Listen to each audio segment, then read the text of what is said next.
Yes, I do. Call? Yes, we do. Doc, can I take this opportunity to ask honorable members to adopt the agenda?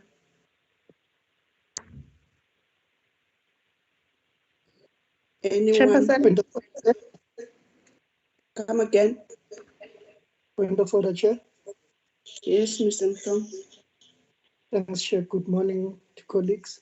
Chair, I wanted to find out why did you receive a report at night of 42 pages, 12 hours before the meeting? Is it strategically that they want to chow the money? Because this list, we've only received it last night, 9 o'clock, 12 hours before the meeting. What is it all about? Why are we receiving reports late? How are we going to do an oversight work? According to my iPad, I did get the report on Saturday. I don't know which one you're talking about. It's only the list that, no, yes. we cannot read, I cannot plan for the list. I did see it last night and I was happy because we did ask it. So I don't know what. I was happy as Beauty Rulano, chairperson committee, that the gist of the report, we did get it earlier. The list, I look at it last night, but it's your right to ask that. But I was thinking that first and foremost, we must adopt the agenda and then we must query on whatever is in the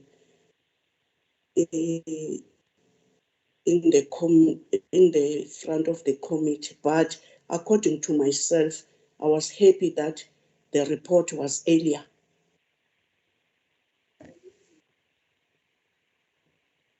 I don't know whether get the question of names. Did you want to study the names? I don't think so. You don't think so? Maybe for you to do an oversight work, it's not important to you. To me, it's important. It's 42 page and plus minus 2,000 numbers and the amount. It's impossible for me just to do that within 2 hours. Now I'm saying it is important for us to get the list in advance, not 12 hours before the meeting. To you, it's not important, maybe, but to me, it's important. Honorable members, that's the question on the table. Chairperson. Yes. Chairperson. Yes, honorable member. Yes, honorable Sian. Yes, I think let's just note the concern because the list is an annexure. That's my understanding. Yes. We received the report earlier, and the list is an annexure. Let's note the concern and move that we adopt the agenda so that we move forward. Can you get an explanation? I support you, but can you get an explanation? Why did you receive an annexure late? Because it's part of what you are going to discuss. Honorable Mklongo, with due respect, can we entertain the agenda and then we must zoom on discussion, asking questions to the department with due respect, Honorable Mklongo. Honorable members, I'm presenting the agenda in front of you. Anyone that can adopt the agenda? Yes, Honorable Nkabane, Chair. Thank you, Dr. Nkabane. Any seconder? I'll second, Madam Chair. Willem Faber, I second. Thank you, Honorable Faber. Honorable members, let me welcome you today. And then I do welcome Honorable Minister, Honorable Deputy Minister, our staff, DG, with the officials. I'm taking this opportunity to welcome you today and welcome our host, which is department, which is going to give us a very important revised APP budget and update of the report of COVID-19 Relief Fund. I'm also reiterating it again, the call that we need to continue to protect our women and girl child against gender-based violence. And I also want to pass my condolences to the families of our veteran actress Mama Mary Twala and our prominent playwright, Mr. Msomi, which they just passed on this weekend. But also, I'm putting my condolences to all families of our committee of the country at large who just passed on. We are seeing, whilst we were not 2 weeks ago, colleagues from different political parties passed on. As we're speaking from our different political parties, we have a bereavement, people like Mr. Mashatile, a former premier, former cabinet minister, the wife passed on, and to everybody. I was not aware, even to Jabu. Jabu, as we're speaking, our secretary has got a bereavement. The other bereavement, which I was not aware, it's for one of the staff. The mother passed on, is already, she has already buried her. I'm hoping that we are all trying to keep indoors. This epidemic is so cruel.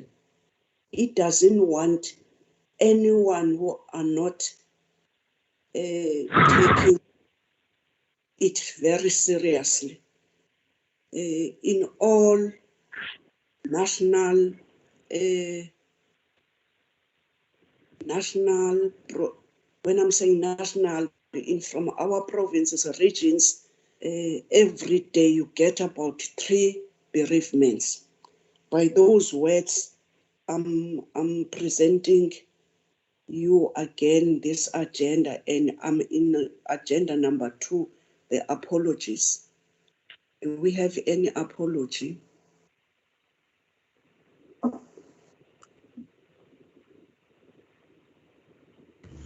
No apology from our side, Chairperson. Okay, no apologies. And then point number 3 is briefing by the department.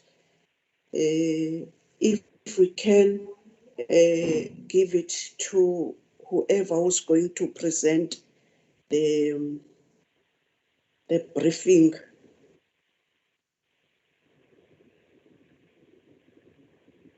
DG.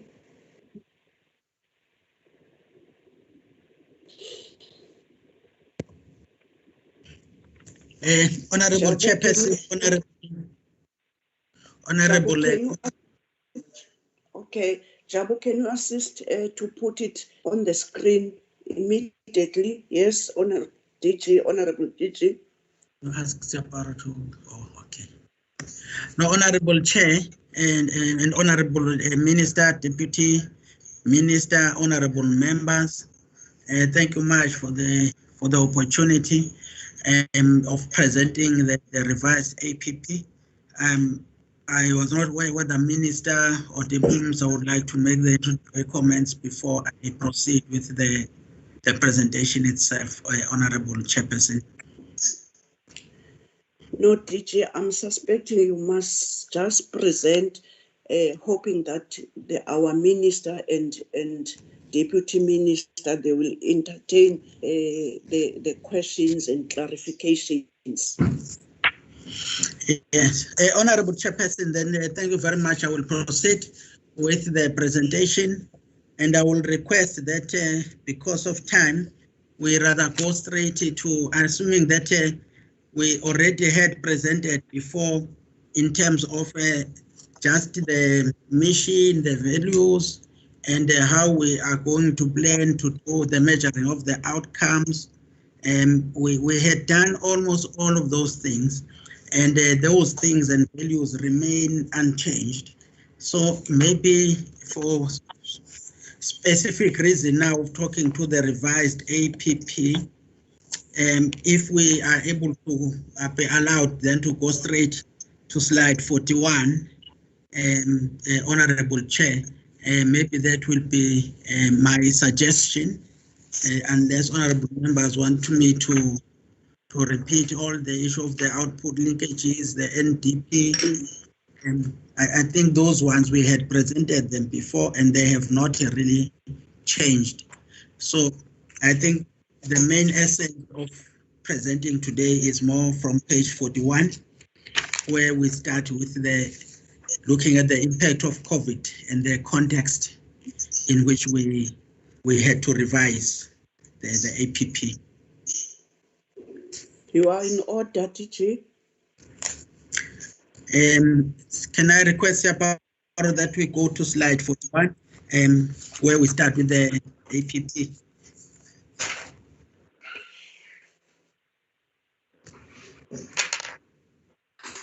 41. I am back. Yes. Yeah, you are there. So let's go then. 41. Next slide. Yes. The context, the Honorable Chair, is that we had come before you, and we had presented both the strategic plan and the APP. And at that time when we came, we did indicate that we are foreseeing that the impact of COVID is gonna be quite high, and we are likely to have the issue of the targets being revised.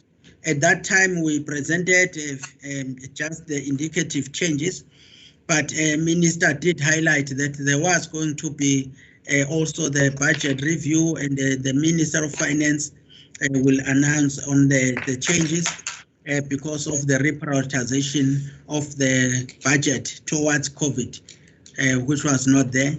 And this took place then on the 21st of June to confirm the budgets of the departments as revised.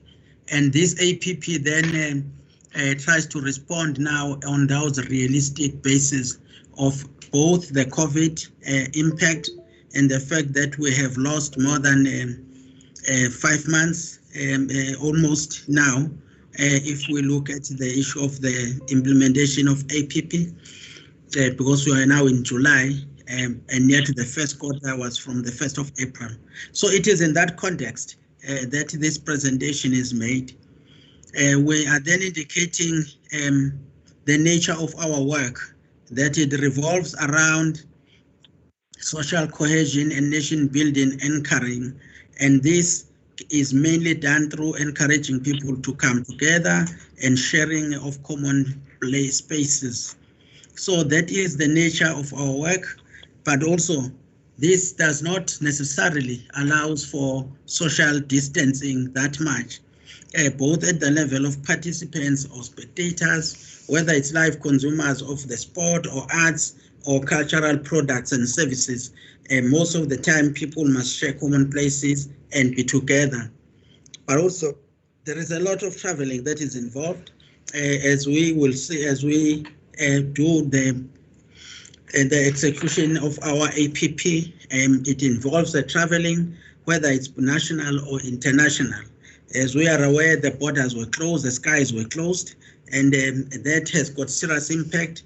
During this period of regulation easing, we still have those very strict restrictions, and as we are aware, the borders were closed, the skies were closed, and who cannot travel. That has got serious impact. But also our work relies on other sectors, regulation easing. In other words, there are collaborations of work we do with the sector like education, and we rely on also some delivery agents such as provinces in some of the work that we do. Many during the beneficiaries of the department, artists, athletes, they derive a source of income from engaging with the department, and we rely on also being supported financially, so in particular by the department. However, the easing of the COVID-19 lockdown has had little effect on improving the situation of the sport, arts, and culture sector. We are now at level 3. They derive level 3. We still have key areas or sites of delivery, as well as modes of delivery, still constrained by serious restrictions in an effort to manage the pandemic. So consequently, then, the overall scaling down needed of services is definitely a requirement as we review our APP and delivering our mandate. We also have a planned medium-term outcomes that might not be achieved within the initial timeframes, and that requires a reprioritization. The stagnation of some of the projects already under implementation, and that means those projects couldn't be able to be realized. The athletes and artists not adequately prepared to compete, whether locally or internationally, whether professional or whether it is mass participation in terms of our programs, which involves the active and the winning nation programs where there is mass participation. These also get affected have been affected then based on the COVID-19 pandemic. The economic hardships and the loss of income for both athletes and artists has also been the consequence of this, as well as the increased need for greater relief, thus further cutting off from the budget allocated for other activities, and rather focus on also relief measures that the department had to put in place in line with government. Honorable Chair, I'm saying this because we are dealing with the 3 pillars, again, that we need to always remember as we respond to COVID. And that is the issue of first stabilizing and saving lives, and therefore creating capacity in the health sector system to make sure that we are able to cope. And that is why we talk about the flattening of the curve to make sure that the system is ready should there be a peak. The second one is, of course, dealing with the social distress and therefore providing relief as a loss of income or loss of jobs that affects people as well as companies or enterprises that are out there. And the third pillar of government have always been that the life of South Africa has to go on at some point, and therefore we need to make sure that economic recovery takes place. So our context is based also and driven from that, which is regarded as a risk-based differentiated approach in response to reopening most of the activities, and this APP is based on that, on those considerations. We then had to conduct a survey just to look at the impact because it's important to work on scientific evidence of what is the impact of creatives. Using our South African Cultural Observatory research arm, there was a survey that was conducted on the CCIs, that is Cultural Creative Industries. There were 95% of respondents who indicated that they have had experience of their events being cancelled, either indefinitely or postponed. 11% of businesses and freelancers said that they could probably continue at the time of this survey, which was around May, with 60% of more of their normal business activities, and 45% said that they couldn't continue at all. The survey also had 38% of the employers who said that they were ending employment of short-term contract or informal employees as a way of coping with the crisis. We also said, let us look at the area of sport and what is the likely impact in that regard. If we move to the next slide, 37% of sport respondents. Can we move to the next slide, Saparo? Yes, I've moved, DG.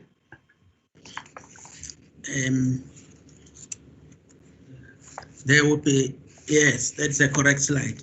87% in the sport sector, 83.7% of respondents. When we're asking them, they will only be how long they think they will survive in the light of COVID. 83.7 indicated that they were able to survive for the 6 months or less in the current lockdown environment, while 89.8% of the respondents believed that the government is not doing enough to support sports federations during the current pandemic. And in the engagement with that was that they were surveying people that were not at the time targeted for the relief, because the relief was targeting the individuals in particular, and therefore then they had a different concern about the issue of the federations themselves, whether they were going to qualify for the relief or not. And then 42.9% of respondents indicated that relief funding is their key priority in terms of more support from government. 24.7% of the respondents said that an early return to play is their key priority in terms of more support from government if they can be given a chance of resumption of play. So that was just for us to scan the environment and do a scientific-based assessment of the impact of COVID. And then if we look at the issue of the next slide, the income generation to meet their operational costs. We looked at that survey, and the information provided below, Honorable Chair, is based on responses received from the 49 sport federations, and when they were indicating just what is the source of the income. National government and or a national lottery receives income is at 34, and then those who receive income, a majority of income from broadcast rights, it's only 4, and then those who generate based on events, 24, and then also those who rely on coaching to generate income is 3, and then those who rely on sponsorship were 13, and then those who get a grant from international federations 2, and then those who rely on affiliation fees is 37. It's important to indicate here that the affiliation fees, it's where, if you look at the relying on that if people do not get benefits, some of them become reluctant to then pay those fees because they have no sense of what will be the return on their investments. And then these people start withdrawing or skipping payments and all those things, which then impacts on the performance and the functioning operations of the sector, of that federation. So if we move now to factors that will inform the revision of this APP, we looked at the following. We had to do a situational analysis for each indicator and target so that we determine and justify what can be salvaged, scaled down, or deferred, or completely abandoned. We also then said what are the new indicators that we might be able to include, which will account for the funds redirected towards the relief efforts. We also asked ourselves a question, and we said, what projections of delivery based on COVID-19 lockdown levels? In other words, at what level is a likely target going to be implemented? Is it level 3, level 2, or level 1?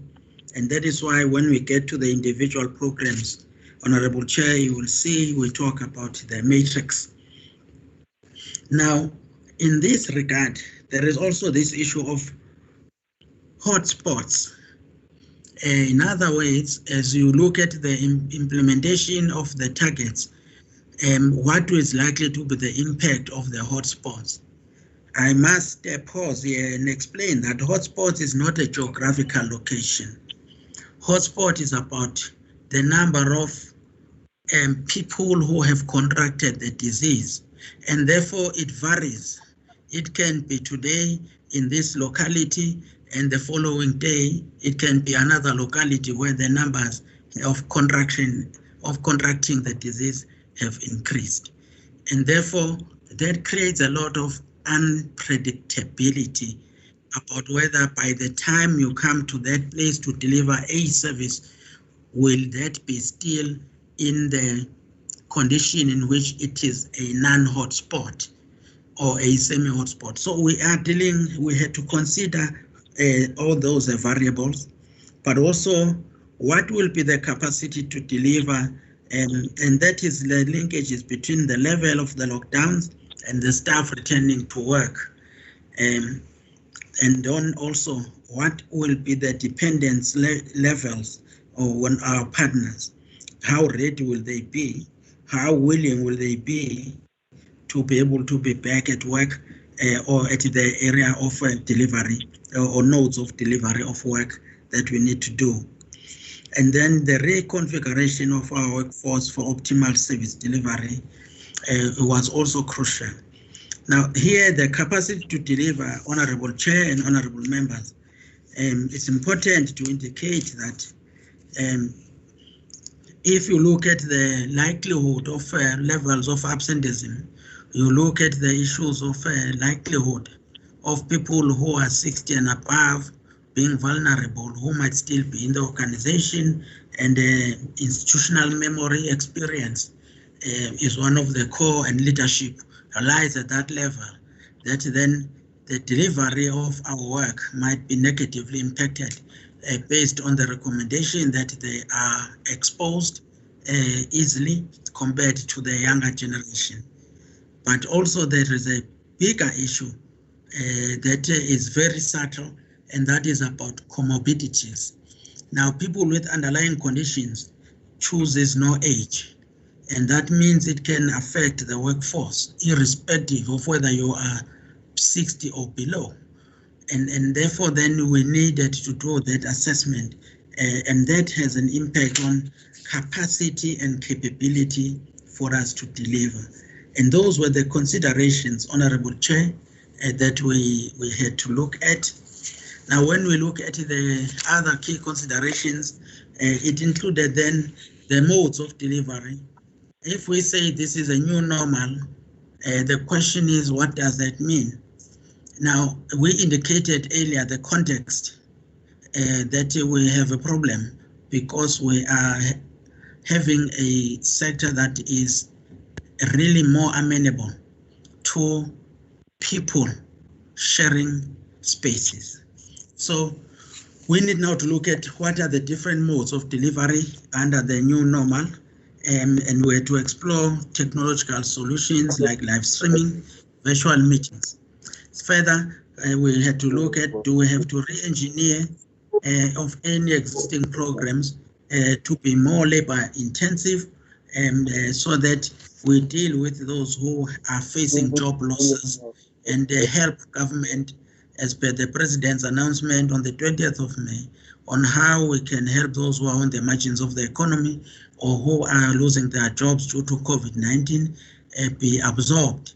And at this time, private sector sheds jobs, and then the citizens look at government on how they can survive, whether they survive through the social grant systems or government creates more opportunities for them, even if it's temporary jobs. But it becomes the government's burden when the private sector sheds employed people. They know then those people must depend on government services.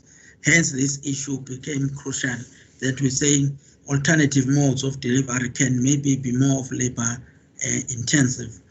But also then we have to also take into consideration, as a minister had always told people, that our sector will have a long haul. Therefore, the relief might not be only temporary compared to others, and therefore it needs to continue beyond just the current period. If level 5, 4, and now 3 has taken 102 days and we're still on it, then the question is, when are you going to reach level 1? And that impact then on the sector had to be taken into account. Finally, the issue of the budget cuts and the budget impact that we have to face, which has become a reality, as the CFO will outline that. So on the situational analysis, what we then did was to look at program by program and target by target, so that at the end of the day, we present to the committee an informed revision or revised. So program 1 is administration. Administration is composed of corporate services and finance finance as a branch. So when we look at it, firstly, we said there is a target that talks to the enrollment of interns. And if we look at the situation here, we're saying at the time of state of disaster, when it was proclaimed, we had not yet started with the recruitment of the interns. The placement of interns, it was targeted to recruit in the 4th quarter of this financial year. So due to the easing of the lockdown, the process of recruiting interns will commence towards the end of this quarter we are under, so that we try and absorb and create job opportunities, particularly for the unemployed graduates. And therefore, then we will not be scaling down this target irrespective of COVID. And the target, in fact, will likely increase. So target will remain on our APP, is not removed, and is likely to increase, as we'll show it at a later stage. Then there is indicator 2 under program 1, and that indicator is the number of services that we intend to modernize. This is about processes that are being automated, what we would regard in a nutshell as BPR, business process re-engineering, that we need to look at so that we continue to deliver with the support of technology. When we analyze the situation, it means that we are going to need to depend more on ICT function going forward. And as a result, the ICT unit will have to prioritize the automation of various business processes. Systems will also continue to be put in place to enable the department to liaise with various stakeholders using more of technological means rather than walk-ins into our offices. But also that there will be no scaling down then of this target. The target will remain as it will become the center of mode of delivery. But the budget associated with target has also not then been affected. The alternate mode of delivery is that ICT is using the following technologies: virtual meetings that we normally have if we have to consult with our stakeholders. We will use Microsoft Teams and Zoom. It's other forms now of having teleconferencing, but also live streaming in terms of looking at what happens with the delivery by the beneficiaries. Office 365 and the Mimecast will enable employees to still be able to access emails and productivity tools anywhere in the country, as we know that there is that other mode of work, which means work from home. So tools of the trade are required.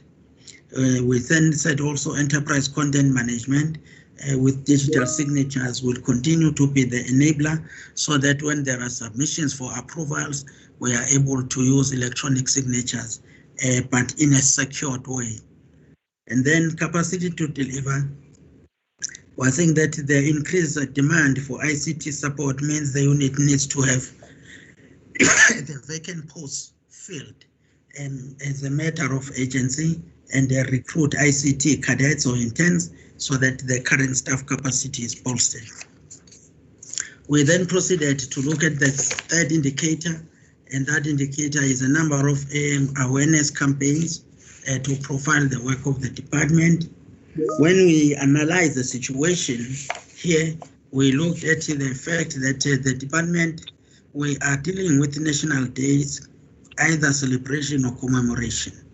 Usually we used to have a number of people coming together at stadiums or at marquees, under the marquees. This has to change, and it had to change. And the target then could therefore not be delivered during level 5. That was a lockdown completely. Even with the easing of the lockdown restrictions, the number of gatherings is still highly limited. So events cannot be done as was the norm, including the issues of dialogues that will accompany the issue of national days as well as social cohesion programs. Though the budget as well with this target also, we haven't yet, it was not affected by the changes. Instead, there will be likely to be more savings which needed to be prioritized in this regard.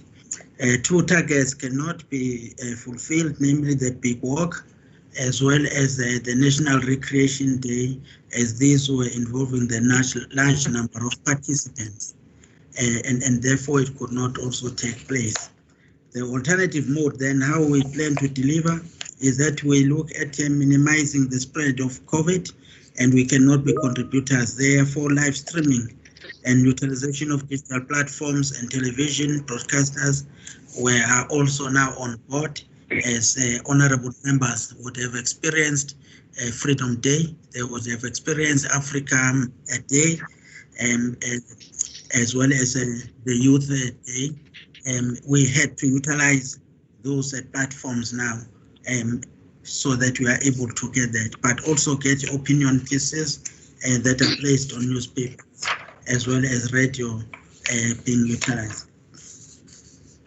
Now, Honorable Chair, indicator 4 is about payment within 30 days. There is no change on this target. The COVID-19 affected the economy of the country.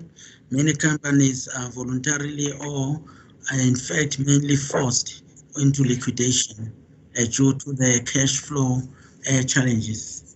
But also, although the regulation states that payment should be settled within 30 days, it's very important that invoices are settled within 30 days to honor our commitment and improve viability of the SMMEs. Honorable members, usually there is a misconception about this. It's important to emphasize that this talks about valid invoices that are then have to be paid within 30 days. So what we are projecting then is that the delivery is based on lockdown. The target can be achieved at any level of lockdown as long as the invoice is valid and is submitted, and then we should be able to process it. And the relevant officials are at work, able to make the payments. Because in terms of the regulations, some of the, while department was not declared essential service, there were areas or functions that were declared as essential functions, and those when were able to have permits to come to work. Then the alternative mode is that we have a document tracking system that will be developed in tracking the invoices from receipt until payment, but also make sure that there are security, safe, and risk-based methods of remote payments being introduced. So if we then move to indicator 5, the percentage of councils or boards that are fully constituted or functional. This target, when we looked at it, we had NFVF recruitment or reconstitution of that board had commenced, but the target could therefore not be delivered during level 5 lockdown, and then there was extension so that there is no vacuum of these councils. Due to the easing of the lockdown now, the process to reconstitute councils, which expire on the 30th of November, have started, as well as then there will be no scaling down of this target, as long as the council's term of office expired. We will make sure that we appoint the new board. The budget has not been affected. The projections of delivery is that the likely opportunity is now at level 3, as well as any level below level 3, to continue to be able to do this work, because it involves applications, and that we look at using electronic means to also conduct interviews. So it will help to minimize the spread. And the next target, honorable members, is that how are we going to work and involve, still under here, and the issue of the administration, is that involvement of our public entities. We will have to work together with them and be brought on board to assist us in the relief efforts directed to the creative sector. To this end, the funds have been also transferred to National Arts Council, National Film and Video Foundation, as Business and Arts South Africa, to help us manage disbursement of relief funds. The funds will be allocated as follows: NAC 20 million rand, NFVF 48 million rand, Business Arts South Africa 27 million rand. In addition, the department has requested entities to contribute to the job creation as per the call by the President, and they have submitted the detail of where and which areas they think they can assist us in job creation opportunities.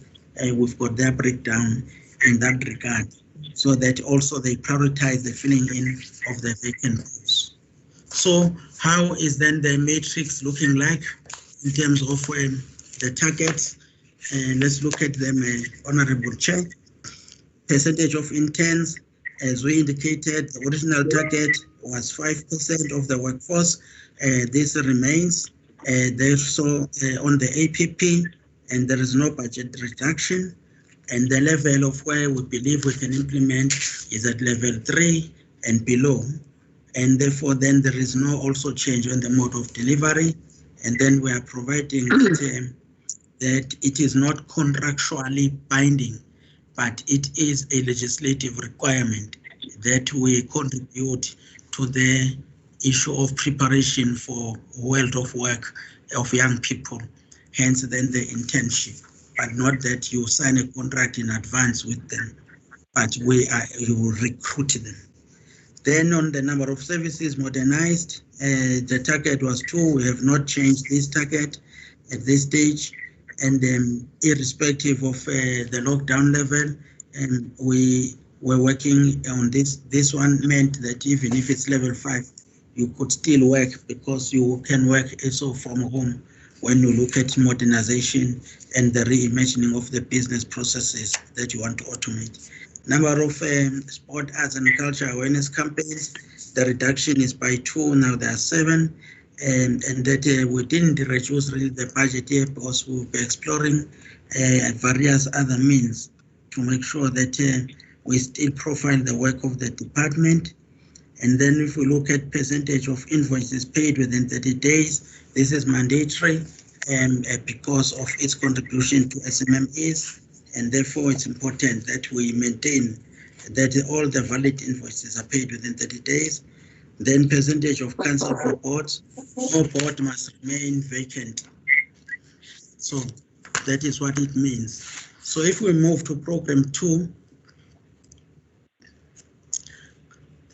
Honorable Chair, that is a matrix of program 1 and the targets and how they have been impacted upon. I will request that we move now to program 2. And program 2, we did the same thing with the situational analysis. Separo, can we move to program 2? Yes, I've moved, PG. Only the slide has not moved, or is it my slide? It's still showing the matrix of program 1. Honorable members, let's move to program 2.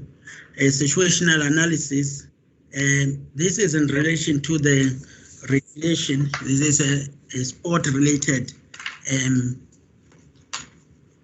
program, and we are saying here the Recreation Development and Sport Promotion Program is structured. Saparo, please, can we move to the next? Yes. Thanks. We're saying that this program is structured in line with the National Sport and Recreation Plan that is based on the pillars, namely Active Nation, Winning Nation, Enabling Environment, and cross-cutting issues. The program has an immense value of using sport and recreation to promote social cohesion across society through increased interaction across race and class. This is one of the key pillars of social cohesion, and it's important that one of this point is emphasized. The social benefits derived from the physical activity are numerous, and sport programs can also empower and promote inclusion of marginalized groups, especially women, the youth, rural communities, and people with disabilities. It has enormous potential of global reach, universal language, as well as contribution to healthier lives, particularly during this period of a pandemic, where we need to have healthy bodies, and people must keep active life in one or the other, even if it's during the lockdown or restrictions. But also, equally, that the National Development Plan has identified sport as a key role player in promoting wellness and social cohesion. We then also, on the analysis of this branch and this delivery, we looked at financial resources, and clearly here, Honorable Chair and Honorable Members, is that for us to contribute positively to reaching our planned targets, this program remains in the main both financial as well as human resource dependent. So in 2020, the program was allocated 1.4 billion rands, and then this target allocation has, however, been reduced. And the details will come from the CFO. This is just to indicate that these figures will be reflected there. I don't want to waste time, but there has been a budget reduction in this program. But also then the amount of 120 million rand was reallocated for COVID relief. So the reduction of the budget means that targets have to be readjusted. If we move to the next slide. Can we move to the next slide, please, Saparo? Yes, I've moved, DG. Okay. Now, here we are still under financial resources. We are then saying that due to COVID pandemic, the mass participation and sport development grant was reduced by 224 million rand. Since the grant is regulated through the mass participation and sport development grant framework, which enables the drawing of business plans, reduction of the grant amount, means that the provinces had to request the deviation from National Treasury through the department and had to then have the framework reviewed. A total of 107 million rand then was cut from the transfers of infrastructure grants to entities for purposes of infrastructure development.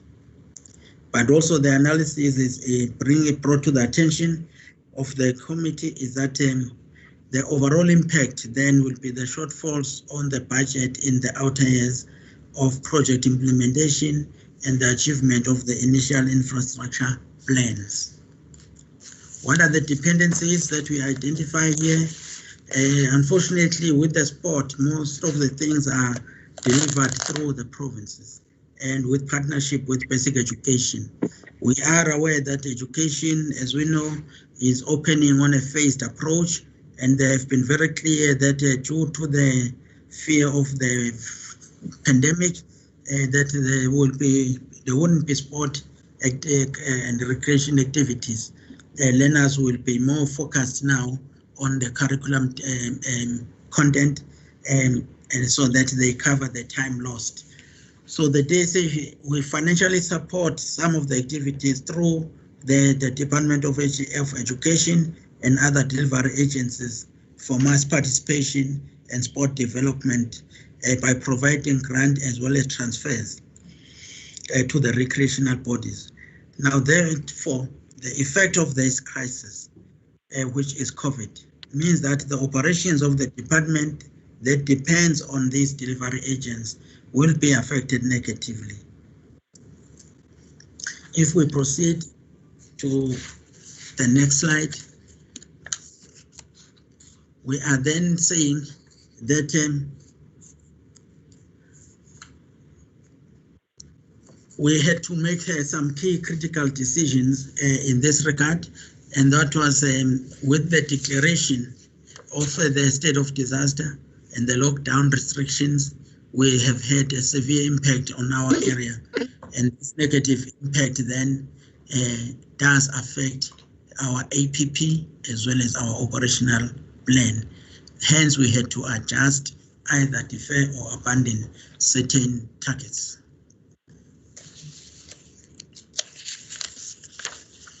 Saparo? Yes, I've moved. Yes, we're still with decision to adjust, and we're done with that one. I'm on the level of optimum delivery. Yes. Under situational analysis, we then also looked at the level where we can deliver these targets optimally, whether it's level 5, 3, like we did with the others. So while the funds that remain available or targets being adjusted in line with the cuts or reallocations, the nature of sport, arts and culture is having most of its activities likely to be more delivered successfully at level 1.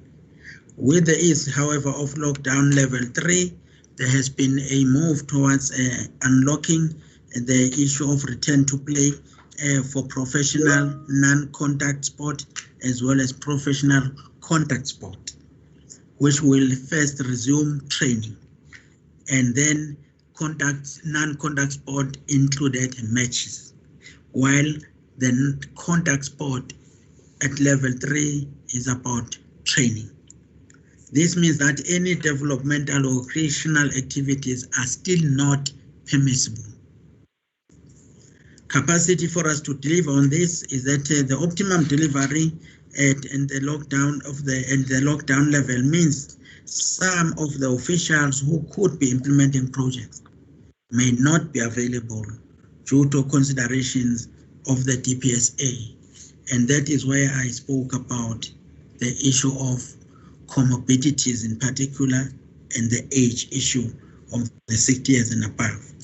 The other employees might return in phases and might be available on rotational basis, because at workplaces also we've got the issue of limit of numbers in terms of gathering, and physical contact is discouraged. But we have established that we'll have some task teams that should be able to work in this regard.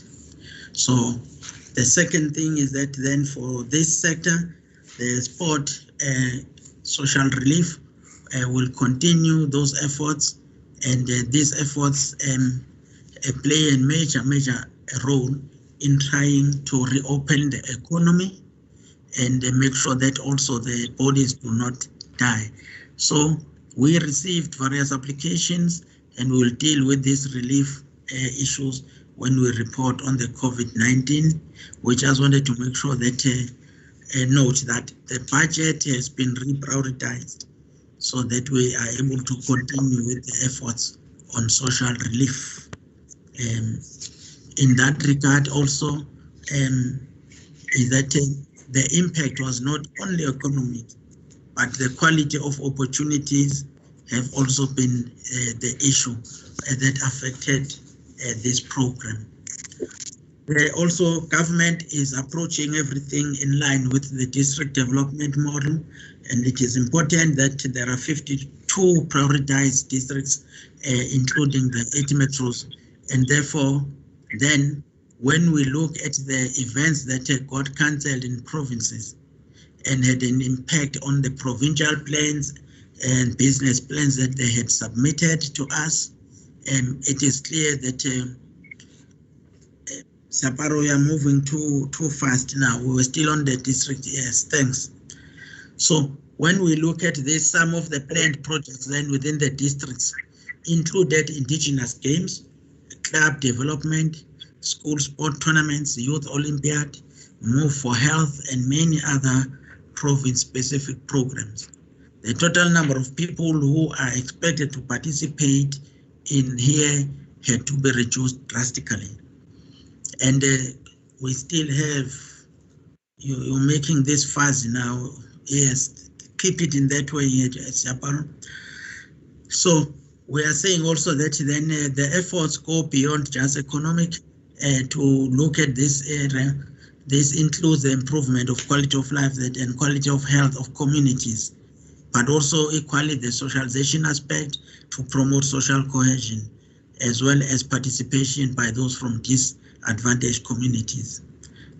So this model is quite crucial, and I think the minister or the DM can be able to talk to what Cabinet has decided about district champions in this regard to make sure that the response is in that. We also said we need to focus that our programs must be able to address the issue of gender-based violence in line with the national strategy of government and the civil society that was developed to counter this scourge. So the department has planned to respond against this through its particular activities and awareness activations. There were campaigns that had been planned as messages around that. However, due to cancellation of those events, this promise couldn't be delivered, and there are still 2 other programs that are remaining where we still believe we can be able to implement these campaigns, and that is ministerial outreach programs as well as the Andrew Mlangeni Golf Tournament. Provincial programs will also be used to deliver the message or various messages about bringing to an end, but also awareness about gender-based violence. Partners like Live Life and the Sport for Social Change will continue to assist in delivering those programs. Consideration has also been made then to use practitioners as ambassadors on anti-gender-based violence. Lastly, that we've got then the sub-program work, which is giving effect to our programs based on the increased levels of participation in sport, as well as achieving success at international level. These are at the core of our work, and these 3 sections. We've got Active Nation, as we indicated. We've got then Winning Nation, as well as infrastructure support under Program 2. Winning Nation and sport support will be having to focus on the number of athletes supported through the scientific support payer. It will also talk to the target about athletes supported through sport academies, as well as sport and recreation bodies that meet the transformation targets. Can we proceed, Saparo? The Winning Nation and the sport support sub-program. This looks at local and international sporting events, which unfortunately were cancelled, and some have been postponed until further notice. Therefore, athletes will not be competing nor participating at a large scale as was previously planned. And this target, therefore, then is indeed affected. And the budget has also been reduced. This has led to the reduction of the target also of athletes supported through scientific support from 80 to 40 per year, and that's a 50% cut. It is envisaged that the full service delivery can only resume at level 1 of the lockdown. The method of delivery remains unchanged here. The budget supporting the indicator of the number of athletes supported through academies has been reduced also by 10 million. This has led then to reduction of the target from 3,700 to 1,850, hoping that level 1 will come early. The transformation indicator is supported by the submissions of data, and the target we have not really changed it. The last sub-program under program 2 is a support to sport and recreation bodies.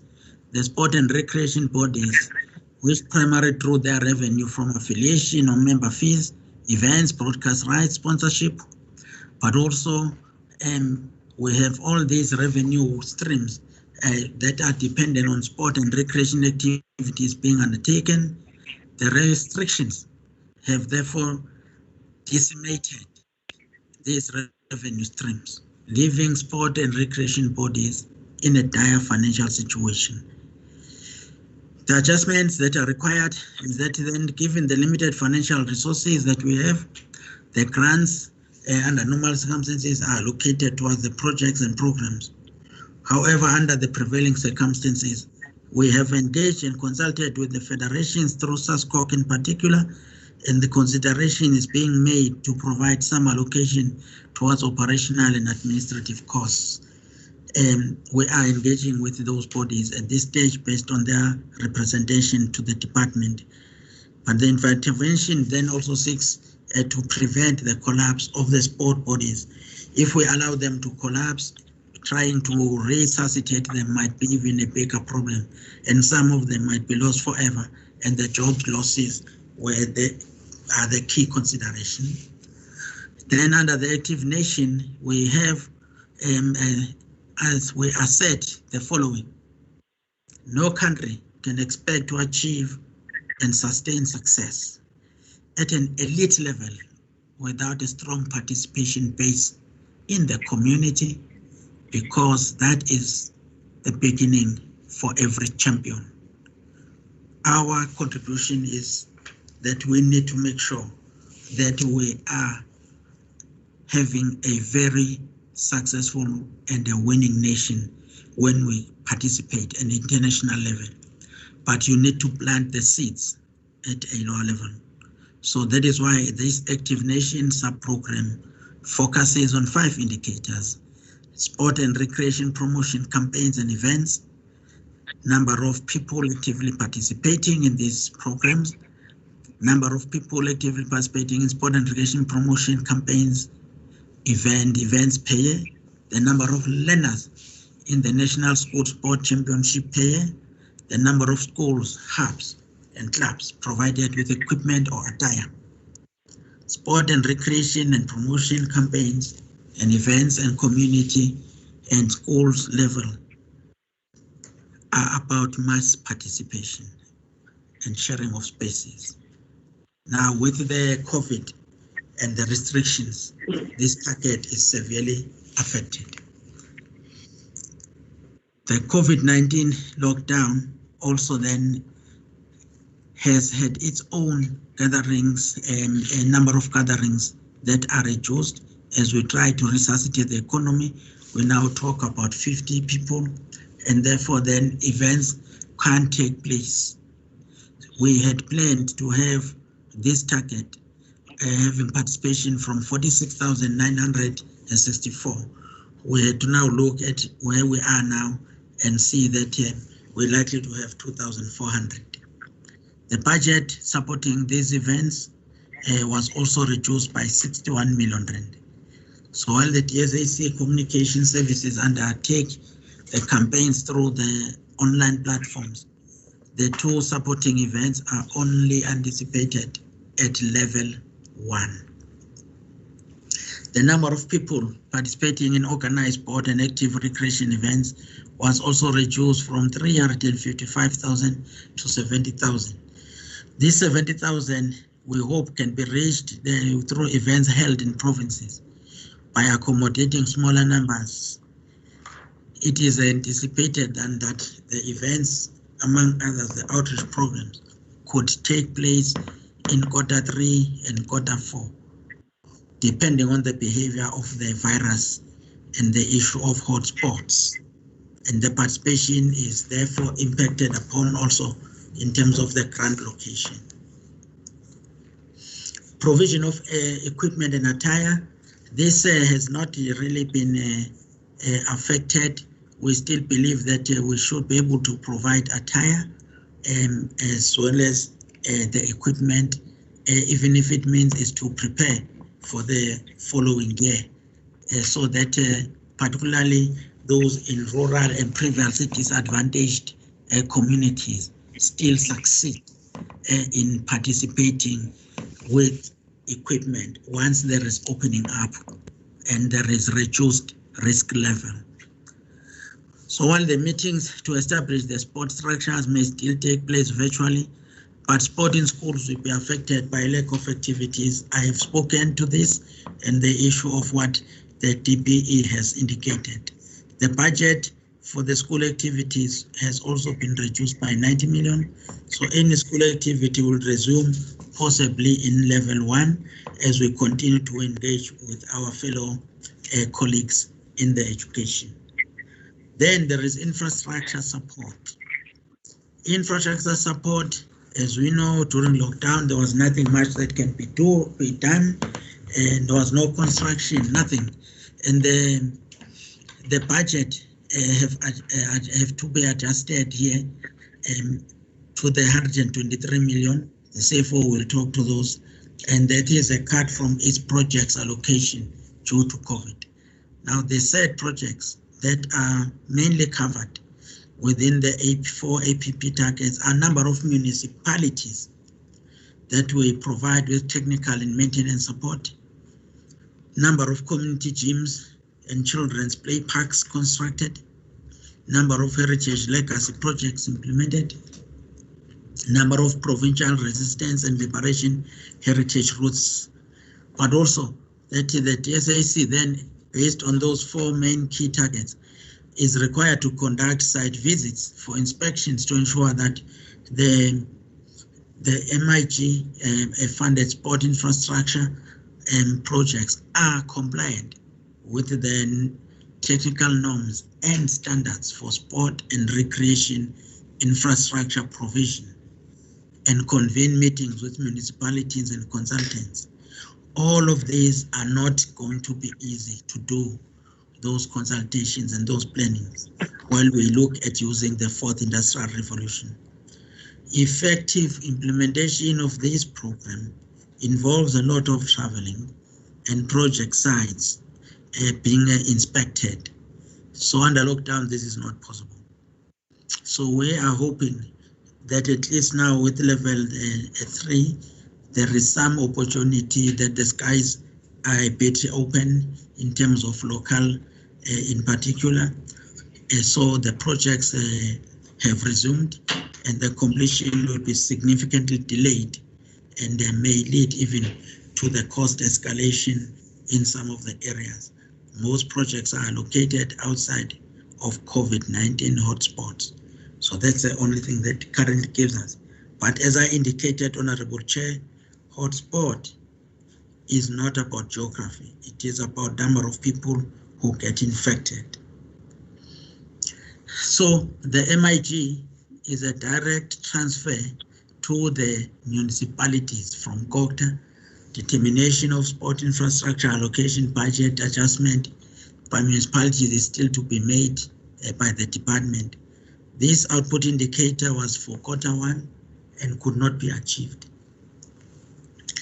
Also, there is a 3-year contract with the service provider for construction of outdoor gyms and children play parks.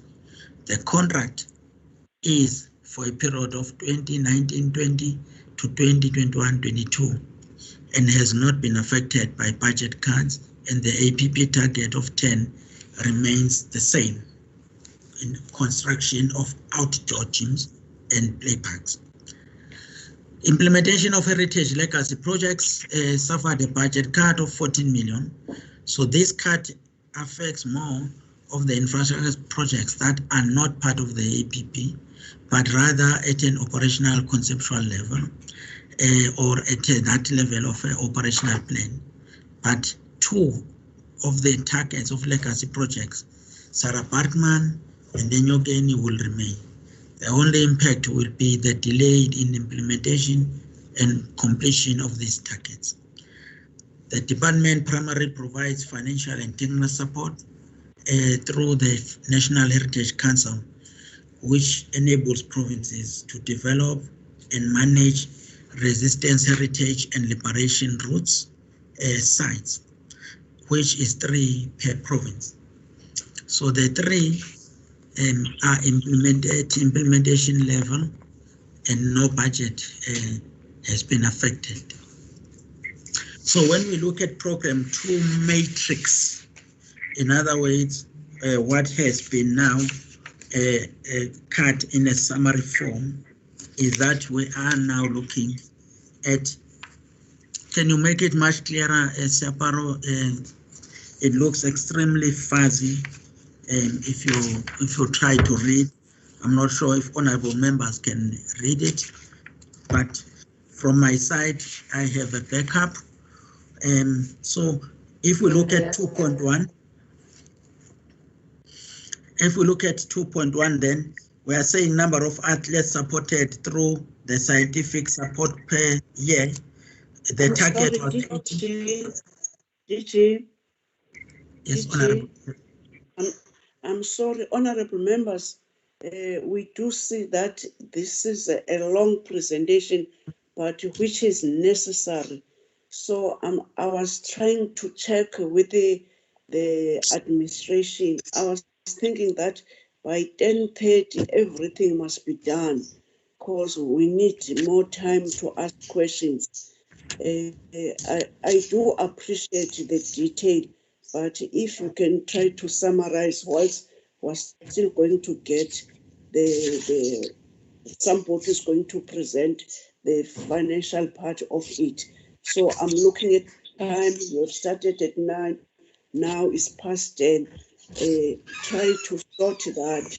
I was thinking that by 10:30 you will be finished, whatever you want to present.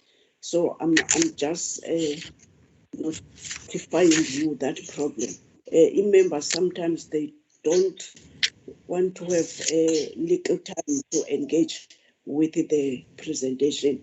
Thank you, teacher. Honorable Chair, can I propose the following? That with it going to the other projects, the other programs, what we do, I move from slide 75 because that is where the meat is, and that the honorable members will then assume that they have taken as read all the situational analysis, and I then move to slide 98 and 97, and then also move to slide 108 and 107, and then we'll be done. Those are the target revised. Can we, if we do it that way, it will make things easy, Chair. So under program 2, Chair. Okay. Honorable members, are you happy about what we're trying to accommodate? Go on, DG. No, thanks. So the targets as revised, number of athletes supported through scientific support per year, it was 80, now it's reduced to 40. The number of athletes supported by the Your call has been placed on hold. Academies has been reduced from 3,700 to 1,850.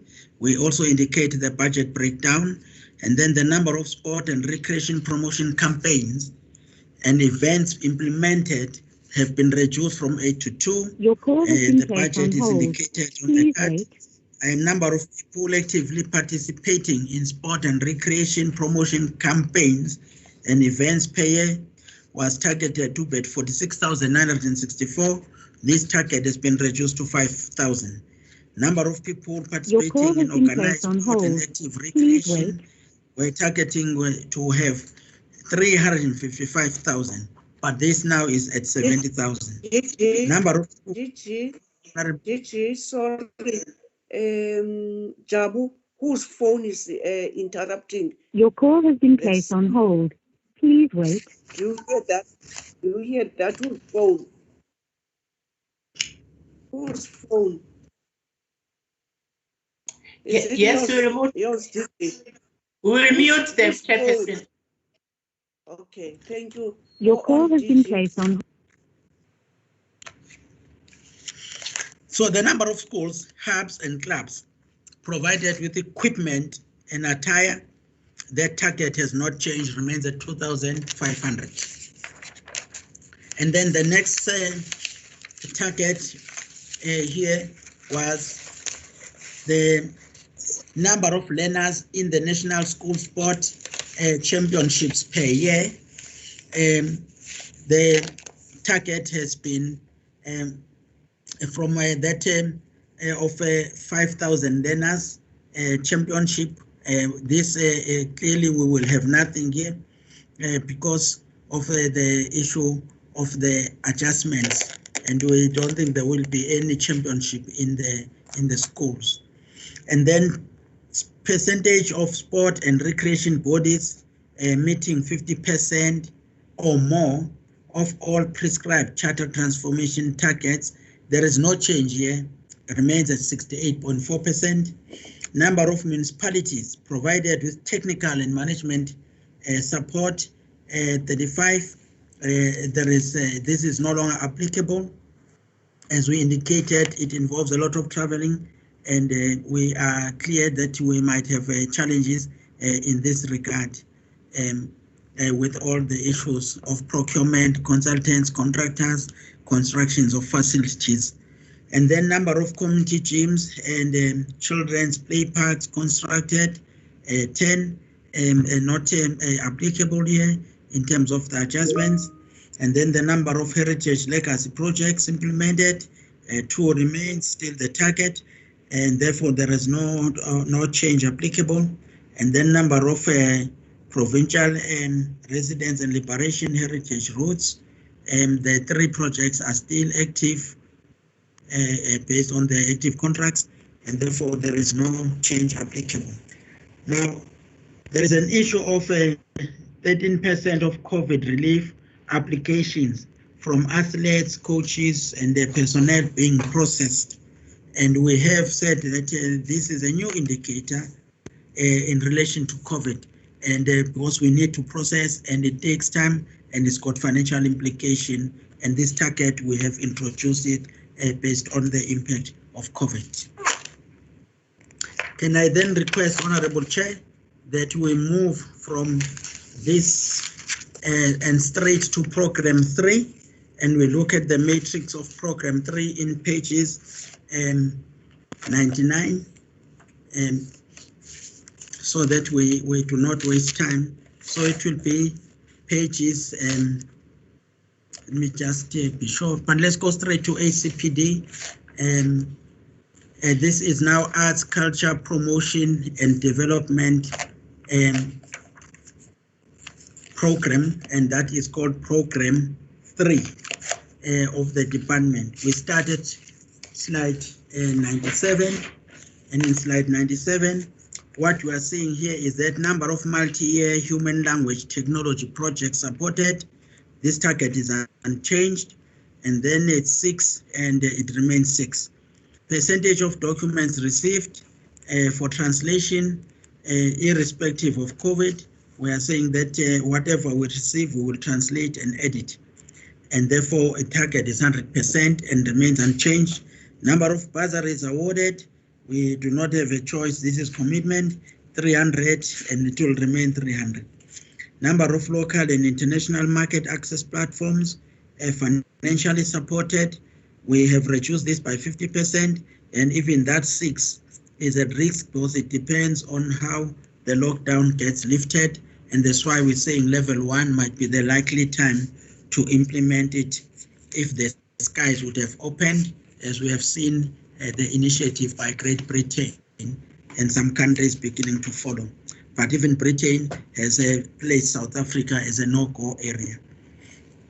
So the number of local and international, the number of capacity building projects financially supported, this has been reduced by 6 from 20 to 14. And then in slide 98, we are saying that number of provincial community art development programs implemented per year. This will not change. We are hoping that level 1 will still give us opportunity to deliver on this project. International engagements coordinated. We believe that if things change at level 1, and there is an opportunity to do that, but also using virtual platforms that we will embark upon, working with our embassies abroad. We might still be able to have these engagements coordinated from 20, they are reduced to 11. Number of moral regeneration movement projects financially supported, this remains at 5. We think that through virtual and meetings and media advertisements and dialogues that can happen virtually, and the importance of these programs, we just try to make sure that we don't tamper with this target, we keep it. Number of community conversations and dialogues held to foster social interaction, and that we reduce this from 20 to 10, taking into account that we have already lost the first quarter and part of the second quarter as we speak. And number of youth-focused arts development programs reduced from 4 to 3. The number of law advocacy platforms on social cohesion by social cohesion advocates, that this remains unchanged. We looked also here on the impact and the value of what this means, particularly under the current situation. And that's why we thought it's too significant to even think of reducing this. Instead, we might have to reprioritize to support it more. And then if we move to slide 99, under program 3, we then have what we call a number overarching social compact, and this refers to a number of social compact monitoring reports. As we know that we did have a social compact summit, and but we needed then to report on progress in its implementation, and we are saying that at least from 4 reports, we'll now have 2 reports that will focus on progress in this regard. The number of gender-based violence and femicide programs undertaken, it's a new target that we thought we must really elevate based on the sketch and what the minister and the deputy minister have emphasized, that we have a crucial role to play in this regard. And we're looking at programs, when we say one, but there are multiple programs that are involved here as projects. But that the program is gender-based, number of gender-based and femicide programs undertaken. The number of projects in the creative industry supported through the Mzansi Golden Economy, this has been drastically affected based on the situation analysis, and that is why this has moved from 88 to 12, and that 12 we think we can do it through online platforms and live streaming. Number of artists placed in schools per year, this we have reduced based on the uncertainties about schools and access, although with our engagement with our colleagues, there might be opportunities in looking at this, that at least maybe we still try and pursue 100 of those artists being placed in those schools. The number of reports produced by SACO, this has no impact because research is done online, and therefore 16 will remain. Honorable Chair, we then move to slide 107 and 8 on the adjusted targets. And this is for program 4. Program 4, honorable members, is heritage promotion and preservation. And we're looking at that one. And if we look at 4.1, the number of students awarded heritage bursaries, 65, it remains unchanged. And number of books documenting living human treasures, we still believe that we can still achieve this because it still lends itself in terms of social distancing. You don't have to really say you can't do it. So we believe we should be able to pursue this one.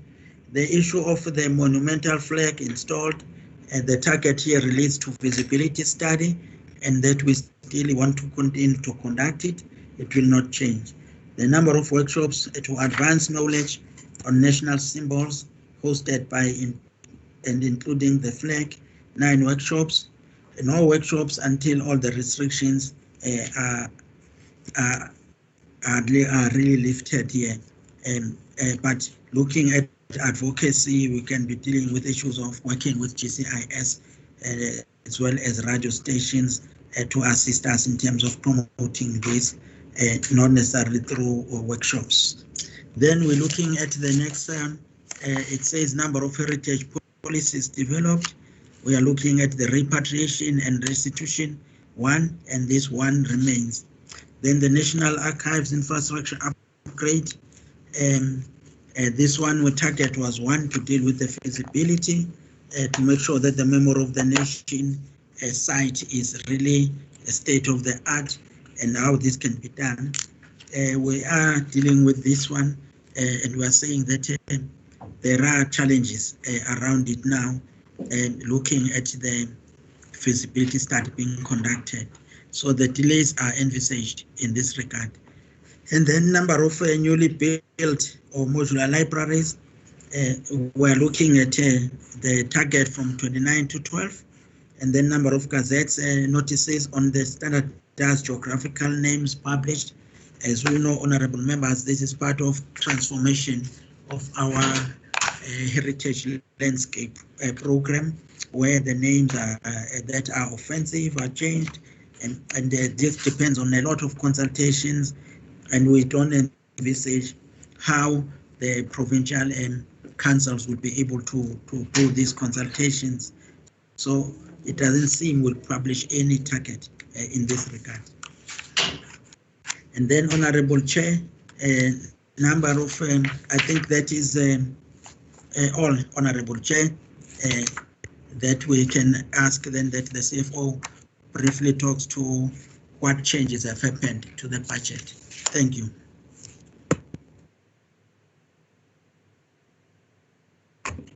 Thank you, DG.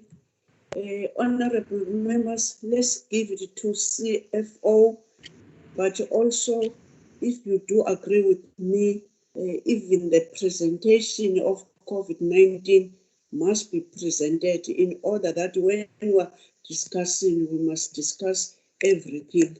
Thank you. To you, CFO. Thank you, Honorable Chair and Honorable Minister and Honorable Members. Point of order. Point of order. Okay. Yes, Honorable Mshango. What timeline are we giving the finances? Because we're going for 12:30 now. Can you give them timeline?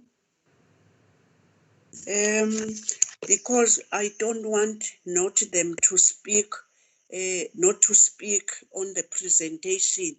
I'm suspecting it's also a very crucial part of us. Let's try that by 11:45, they must give it to us as a committee, if they don't mind. Thanks. Okay. CFO, go on. Yes, CFO. Yes, I'm proceeding, Chair.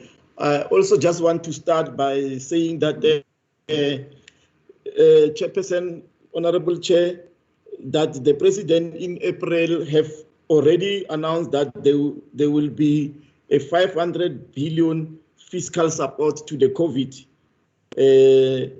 COVID-19 priorities. And furthermore, in April, the National Treasury also published an economic measures for COVID-19. And in this paper, they outlined that the departments must reprioritize 130 billion towards contributing to that fund of the 500 billion. And as a result of that, department had to look internally and see how much they can reprioritize. They gave us a target of that we must reduce the departmental allocation by 20%, which will have resulted in the department surrendering about 1.4 billion. But if I proceed with my presentation to show what effect it had on us, if we go to the next slide, Saparo, so that I can just go to the figures and explain what effect it had on us. The special adjustment budget seeks to modify the 2021 budget to utilize current baseline allocation to provide for the rapidly changing economic condition and enable spending on the COVID-19 framework. A revised fiscal framework was also presented to account for substantial revenue losses emanating from economic shock of the pandemic and subsequent lockdown. Just to note that all other adjustments are not included in this special adjustment, because in October we'll have another medium-term budget where there will be other adjustments. This adjustment of June is especially done for the COVID-19 honorable members. In the department, we have 5 sites which must be supplied with PPEs. And in this instant, in program 1, we have reprioritized 5 million towards the PPEs. And this is mainly reprioritized from the traveling and subsistence line item, because as you know, when the DG presented, he indicated that traveling for the past 4 months, it has not even happened. And even going into the near future, traveling is very limited. And as a result, there is some saving which we say we must use these funds for COVID-19 in program 1. If we go down as Saparo, next, yeah. In this instance, the department has reprioritized 130 million towards COVID-19. 62 million has been reallocated at national, 68 will be transferred to provinces, of which 58 million for this will be for mass participation grant and 10 million from the community libraries funds. Funds are earmarked to be utilized for COVID-19 related transactions. Furthermore, I want the committee to know that a environment to shift 120 million has been granted by National Treasury. The following tables depicts the detailed allocation of this particular amount that I'm talking about. In program 1, there will be that 5 million I indicated, and we have already transferred 10 million to the sports trust for the beneficiaries of the sports sector. We also transferred 27 million for the arts sector to Business Arts South Africa. We have also allocated or got approval for 30 million to transfer to NFVF.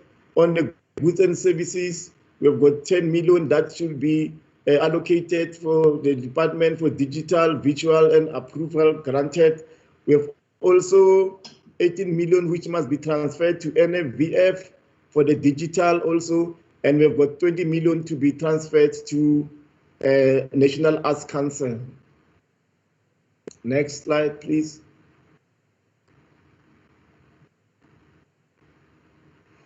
In the sports, in the sports, we also have got this breakdown for the amount to be transferred to provinces, 58 million, which is basically in line with the mass participation and sports development grant, and amount allocated under national non-profit institution, which is 62 million for your sports bodies, for the arts bodies, as I indicated in the previous slide, and 10 million, which must be sent to the provinces for the community libraries, and it gives us that particular amount of 130.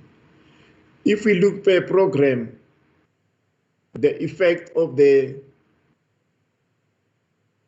reprioritization exercise at the program level, if you look at program 1, administration, the suspension of funds is about 2.5 million, which will reduce the budget in that program to 449 million. In program 2, recreation, development and sports promotion, the budget was 1.4 billion, and there was a suspension of 480 million and reallocation of 120 million, and the budget is now 1 billion or 1.1 billion to the nearest. In the arts, culture, promotion, development, the budget was 1.2 million, and there was a suspension of 225 million, and the budget is now 1 billion. In the heritage promotion, the budget was 2.5 billion, and there was this suspension of 387 million, and the budget is now reduced to 2.1 billion.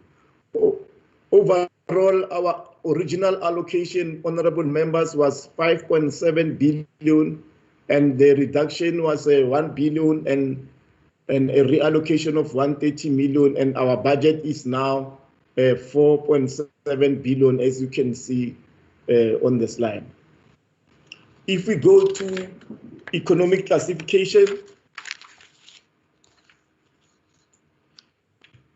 the areas affected by the special employees, where it reduced by 10 million to 397 million.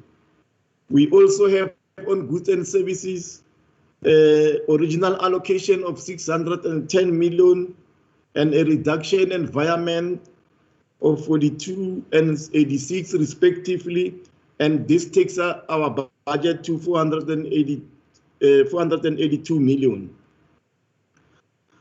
On our provincial grant of grant allocation for the mass participation as well as the library grant, the original allocation was 2 billion, and there was a adjustment of 604 million and a reallocation of 68, which reduces our budget to 1.5 billion.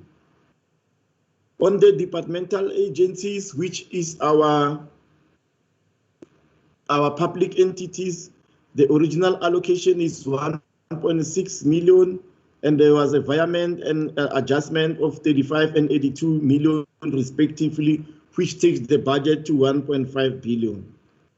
On CAPEX for our public entities, the budget was 219 million, and there was a adjustment of 85, which takes the budget to 134 million. Honorable Chair, I'll skip the one where there are no changes and go straight to non-profit institutions, where the original allocation was 385 million, and there were environment suspensions and reallocation of 30, 97, and 62 respectively, which takes the budget down to 379 million. On our non-profit institution CAPEX, there is an adjustment of 10 million, which takes down the budget to 4 million. On household, we had a budget of 31 million and a reduction of 9.6 million, which takes the budget to 21 million. On public corporation, we had a budget of 112 million, and there's environment and suspension of 23 and 41 respectively, which takes the budget down to 47 million. And if we look at our heritage assets allocation, original budget of 197 million and an adjustment of 67 million, which takes the budget down to 130 million. So in total, from 5.7 billion, the reduction effect takes our budget to 4.7 billion. If we go per program, that's to show the net effect of the per program. If we go to administration, program 1, next slide.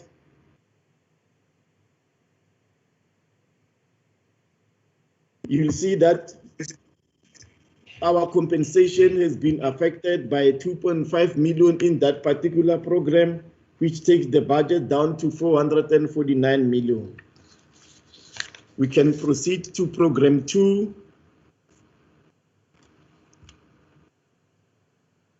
Where also compensation of employee was affected by equally 2.5 million, and goods and services, environment and suspension of 10 million and 23 million respectively, taking down the goods and services budget to 105 million.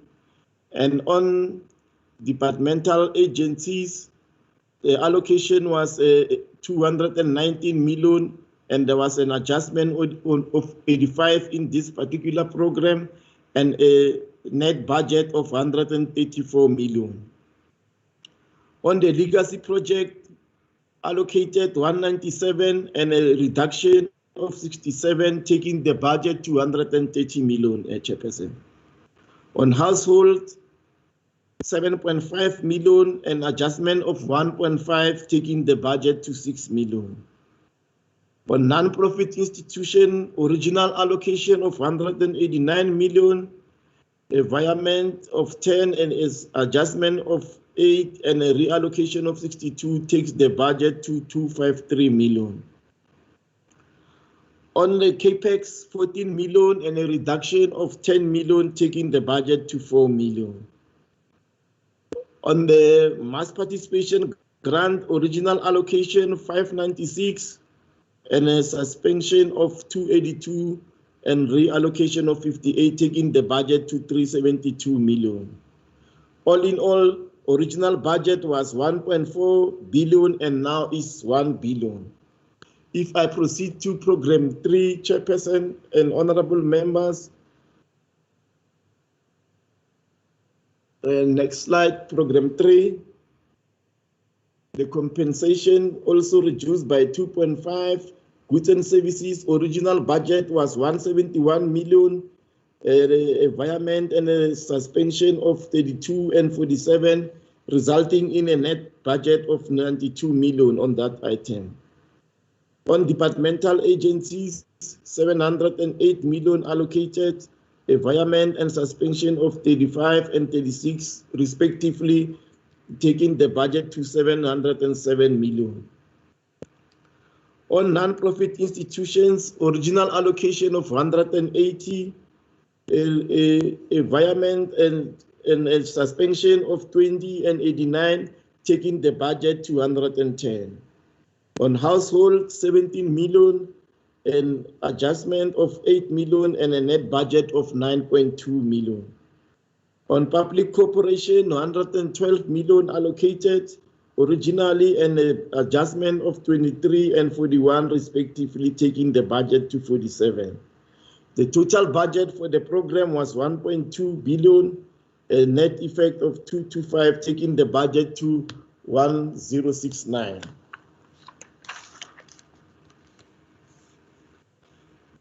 If I go to heritage promotion and preservation, original allocation on salaries was 69 million and a reduction of 2.5, taking the budget to 67 million. On these goods and services, original allocation of 53 and an adjustment of 16.2 million, taking the budget to 36 million. On departmental agencies, original allocation of 886 and an adjustment of 46, taking the budget to 840 million. On the library grant and the original allocation of 1.4 billion and adjustment of 322 million and reallocation of 10, taking the budget to 1.1 billion. In total, original allocation was to 2.5 billion, an adjustment of 387 million, and reallocation of 10 takes the budget to 2.1 billion. So, Chairperson, I would like to stop at that. I've also included some remarks per each of those allocations which the members can read. Thank you, Chair.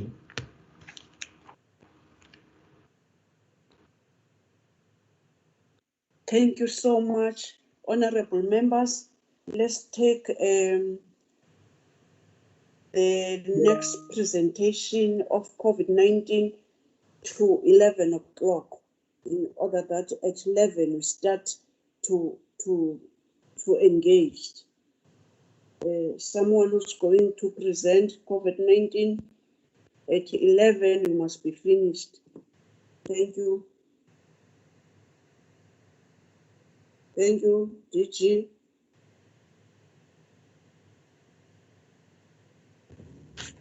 Honorable Chair, thank you very much. I hope with this one, we will not take much of your time. because I request, Honorable Chair, that we do not repeat what we presented some time ago on the 20th of May, where we spoke about criteria, spoke about process we followed, rather go straight to the updates, starting at slide 22, because that is where the relief in terms of new status is coming from. So if we go to slide 20, Chair, we will then be able to start with sport, relief status thereof, and then creatives will be the next. And in that way, we will save time. Honorable Chair. Yes, go on, DG. Yes, on slide 21, Chair, under sport relief, we're just reminding honorable members that the way the process was being adjudicated by panels, and they had 4 categories they focused on. Then in the outcomes, it was either they approved, there were those that were conditionally approved, there were those that were declined with recommendations on what can be done to make the applicant more compliant with the requirements, and then there were those that were outrightly declined. At the time when we reported, we had indicated that of the 470, 296 were successful and 174 were not successful. We then had indicated to honorable members that we were still going to continue with the appeals as people are given opportunity to do so.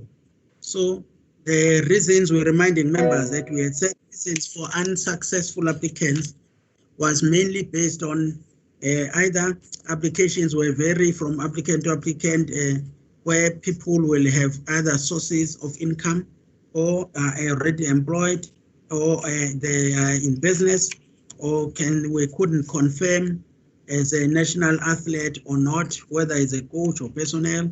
So there was also no indication whether event was postponed or cancelled, and therefore people had to be given the opportunity to appeal. So the number of appeals out of the 174 that were received was 40. And when then the appeal panel said they reviewed that 40 who applied for as appellants, and the 15 were successful and 9 were rejected. And then the 3 who had been asked to resubmit documents submitted the documents, and therefore then are being processed. And then the appeals that were returned to the panel, adjudication panel, after that category of with recommendations were then also received, and there were 13. Consequently, then because of the success of the applicants who had applied for the appeal, the 15 that were successful, so the number we report today is that it is now at 311, because you are adding 296 plus 15. The number then of declined has now reduced from 174 to 146. And then there were applicants referred to applications that were referred to the adjudication panel by the appeals panel. And these were applications which had not been received or did not come through the emails. However, the applicants could prove that indeed they submitted their applications, and those were 16. And then over and above that, there were applicants who then had their applications instead of sending them through the national federations, and happened to send them through the email address, and that were 30. So these are the 46 that are being adjudicated. What has been funded to date in terms of sport is 6.2 million. Coming to the arts and culture, Honorable Chair, is that with the application that were provided, by mid-June, we had reported that there were 3,562 total applications, and 1,250 were successful, and 1,930 applicants had been declined. All of the unsuccessful applicants were then duly advised to appeal in the event they wished to exercise this right. And then a panel was also appointed, and the appeals process started in earnest on the 17th of May. And when this happened, this is then the outcome of where we are to date. Number of applications received 4,462. The number still to be processed 130. We break this down into 3 categories: relief 90, digital 10, sport 33. So of this relief that we have in terms of the total relief themselves, out of the 4,462, 3,200 and 3,929 were relief. Digital applications 503, and those that we have mentioned earlier were redirected to sport were 30. So when we move to the next, can we move to the next slide? There is a page missing here. The slide that talks to the breakdown of the payments. But let me proceed on slide 29, Chair. I'm not sure what's happening with here. If this has jumped to the publications, can you go to the overall performance slide, and slide 31? Because of time constraints, yes. I just want us to go there and take the honorable members through that number. Now to say as we were submitting, these are the numbers as they stand on the day of submission. Now, if you look at this description, we have relief, digital appeals, sport appeals, legends programs, and a grand total. We then indicate how many relief applications were received, 3,621. How many were recommended? 1,496. Not recommended at the time was at 2,081. The applications that were still to be adjudicated under the relief were 44. Payments that had been made were 1,278. The amount of money paid was 21,503,794.70 cents. Outstanding payments that were still to be processed were 218 under relief. Digital, these are people who were dealing with the live streaming. We had 502 applications. Those that were recommended were 338. Not recommended at 152. Still to be adjudicated at 12. Payments that had been done were 90. Amount related to that 2.915,591,000 rand. Still to be paid was 248. We then, honorable members, received appeals. When we received the appeals were not new applications, were as an outcome of not recommended from the 2081. Now these appeals were adjudicated. We gave people the opportunity and we received 1,009 appeals. 951 were successful and 58 were not successful. Payments related to the appeals were 597 and totaling to the value of 8.179,847 rands 62 cents. We were still having to pay 354 of those who had been successful. Under the spot, if we add the 30 honorable members, just to remind you, and the 470, we had a total of 500. Recommended at 296, 174 not recommended, 30 applications still to be adjudicated. All 296 had been paid to the value of 5.924964.36 cents. However, as I indicated, there were those who appealed, and out of those who appealed, we had a recommendation now of 18, and of that 18, not recommended is 22, and the applications to be adjudicated is 13, and the number of those who were paid who were successful was 15, to the total value of 300,000. Still to be paid under this category was 3. They reported that the legends also were part of this program. 150 component of the legends that needed to receive the relief as they were involved in various programs, but also working in transferring their knowledge to the young people, the next generation. So of the 150, at the time of reporting, we had 44 that had been paid at the value of 440,000, 106 still there to be paid. Therefore, the grand total, Honorable Chair, of the overall performance of relief by the department, 4,773 applications, 3,249 recommended. Not recommended 1,438. Applications still to be adjudicated at 86. Number of payments made 2,320. Total amount paid 39,264 rands, 179 rands and 68 cents.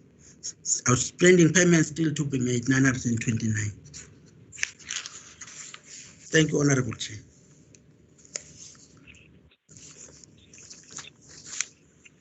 Thank you, DG. I'm referring questions to Ujabu to monitor and give it to me. Now this is the time of engagement. Thank you so much, DG, under the Minister and Deputy Minister. Now this is the time that we must engage all presentation. Jabu, can you give me those who showed their hands? Jabu? It's Zoleka, Chair. Zoleka, please. We have Mr. Siabi. Yes. Miss Malumane. Dr. Nkabane. And Mr. Madlingozi so far, Chair. So can add Mr. Mhlongo, please, he just raised his hand, and Mr. Faber.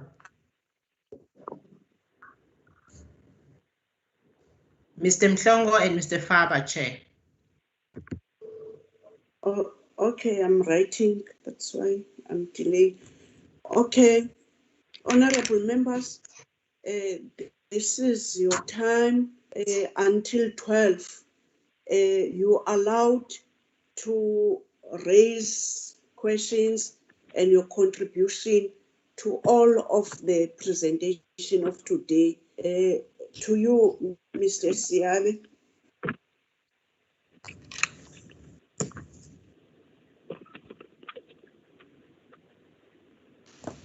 Thank you, Chair. And greetings to the Minister, the Deputy Minister, DG, and your staff. And let me start, Chair, by appreciating the presentation. It was a long presentation, well detailed, that we didn't have time. But my reading from the presentation is that we have already lost Q1, because Q1 starts in April up to the end of June, if I'm not mistaken. Now, what is the implication thereof? My other question is, DG, do you think you will deliver effectively using technological solution, taking into consideration that our sector is people-driven, where a number of people must share the space? Now, how will the technological solution assist in that regard? My second question is, I note that the total relief fund dispersed so far is about 40 million, which means we're still left with about 110 million. Don't you think the pace is too slow while people are waiting out there, waiting for assistance? And if we were to remain in this level 3, for longer, how will that impact on the department and the sector generally? Now, in the presentation, there was an indication that there will be money transferred to entities to assist with disbursement of the relief fund. Is this part of the 150 million, or is something in addition? And what monitoring and accountability tool will be in place to ensure that the entities which have been entrusted with this function of disbursement of COVID-19 funds to beneficiaries do so timeously and to the correct beneficiaries? And again, Chair, just my last question is noting that the infrastructure project in municipalities were stopped until the beginning of lockdown level 3.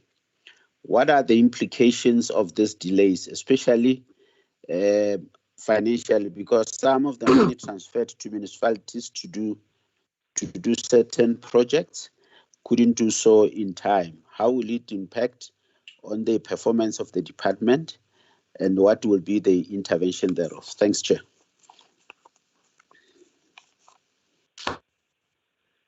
Member, Honorable Malomana. After Honorable Malomana is Honorable Kabani. After Honorable Kabani, Honorable Madingozi.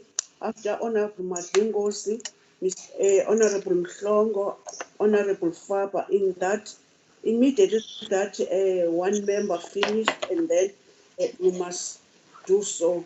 Follow the last person, which is now Honorable Malomane.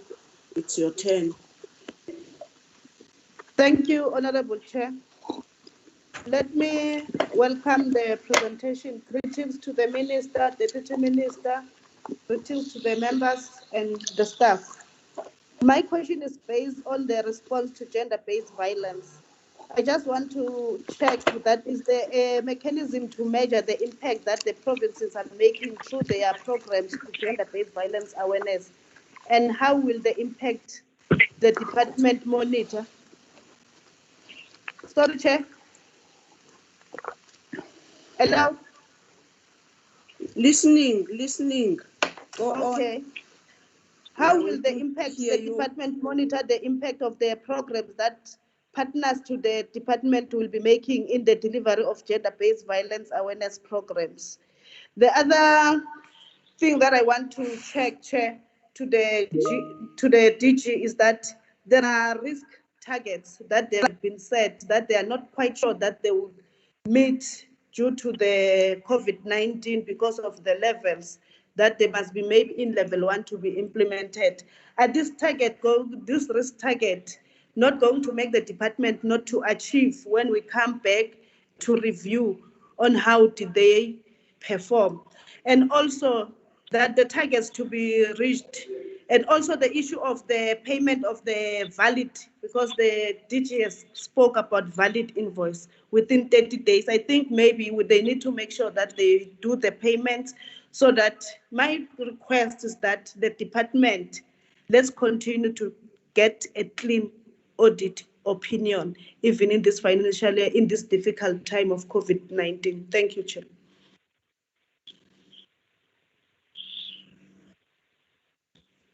Thank you. The next Thank one. you, Chairperson. Thank you, Chairperson. Greetings, the Minister, the DM, and the honorable members and the staff. I have two questions, two issues, Chair, that I want to talk to. One, Chair, I think this one is more of a performance management and more of a governance matter, Chair, that I think the Minister and the DM will be in a position to respond to. Chair, noting that the revised APP and adjustment budget as presented by the DG, I believe that it is going to have an impact on the performance contract of the DG. Now, Chair, my question is, has the process of amending the performance contract of the DG, which requires to be adjusted accordingly, commenced? If not, then when is this exercise going to take place? That's the first one, Chair. The second one, Chair, is more of the modernized approach that the department or the sector has actually employed during this period. It's on the administration, Chair, which is indicator number 2, Chair. Now, one is welcoming the initiative, Chair, of trying to come up with this modernized approach, which is going to assist us as the entity in preparation for the future of work, since we know that in future there are going to be a lot of changes in the future of work. I'm happy that we are starting to plan towards that process, Chair. So what time frame is set to ensure that the ICT unit fills all the vacant positions by recruiting the interns as presented by the DG Chair? Those are the two questions that one wanted to ask to the portfolio committee. Thank you. Thank you. Thank you. Thank you. Thank you, Chair. I would love to welcome the presentation from the leaders, and Honorable Njaisa's is disturbing here quite on the screen. Under the heritage and the promotion presentation preservations, how many of these apartheid and colonial figures are there in our country, and how much money are they spent for, to preserve them, and where are they, and what is the department plans? What are the plans of removing them if needs be? Then another one is the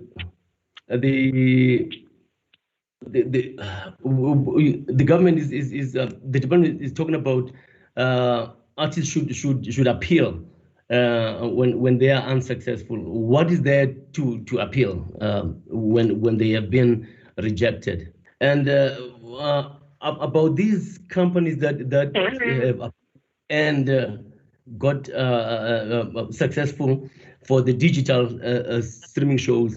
Who are they? And normally it will be events that will be done by different companies that we know. Normally they'll be coming from the they'll be getting money from the Mzansi Golden these events. Now, who are these companies that have been successful in these digital platforms? That I'll stop for now. Thank you, Chair.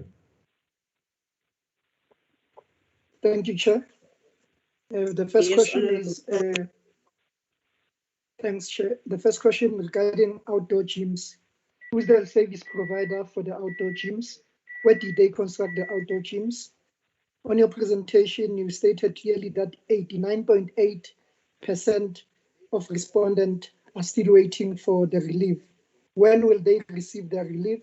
For example, Boxing South Africa, all professional boxers that are crying, they don't have income during this lockdown. Are we going to cater for them? I've seen that under National Arts Council, they're going to receive 20 million.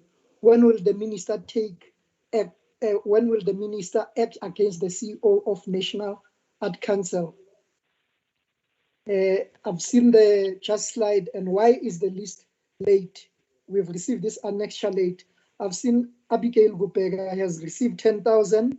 Atama Fukwane has received 20,000. Can I get an explanation? What is the difference between Ata and Abigail Gupega? And can I get a detailed explanation? How many people received 20,000 as a relief, and how many people received different amount, and in total, how much is it? Because on your slide, you stated clearly that sports, it's 6.2 million of sports that have received. Later, there was nothing for arts and the DG stated clearly that there's a page which is it's missing. And on the overall performance, it was 9.9 million. And all in all, it was 39 million, which was paid off, if I'm not mistaken. Can we clear that? If it's 39 million, which was paid off as of to date, I wanted to find out regarding, can I get an explanation again regarding 480 million from program 2, which has affected different federations. I wanted to find out again, after the plans, is sports going to be affected? For an example, SASCOC, did they consult with SASCOC? Because this budget is going to affect even the allocation to SASCOC because there were cuts.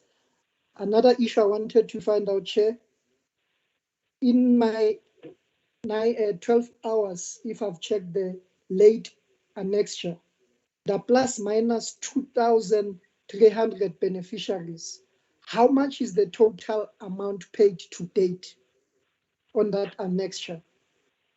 And another question, why is the department playing with us? Are they trying to tell us something? Because it seems like they're hiding information. Why do we need to hire people who are doing the work for the department instead of the department staff to do the work? Minister, who are the experts that you have appointed? What expertise do they have as they're going to monitor the training session when we are in level 3? Who are these experts? What qualifications do they have, and how much are they going to get paid?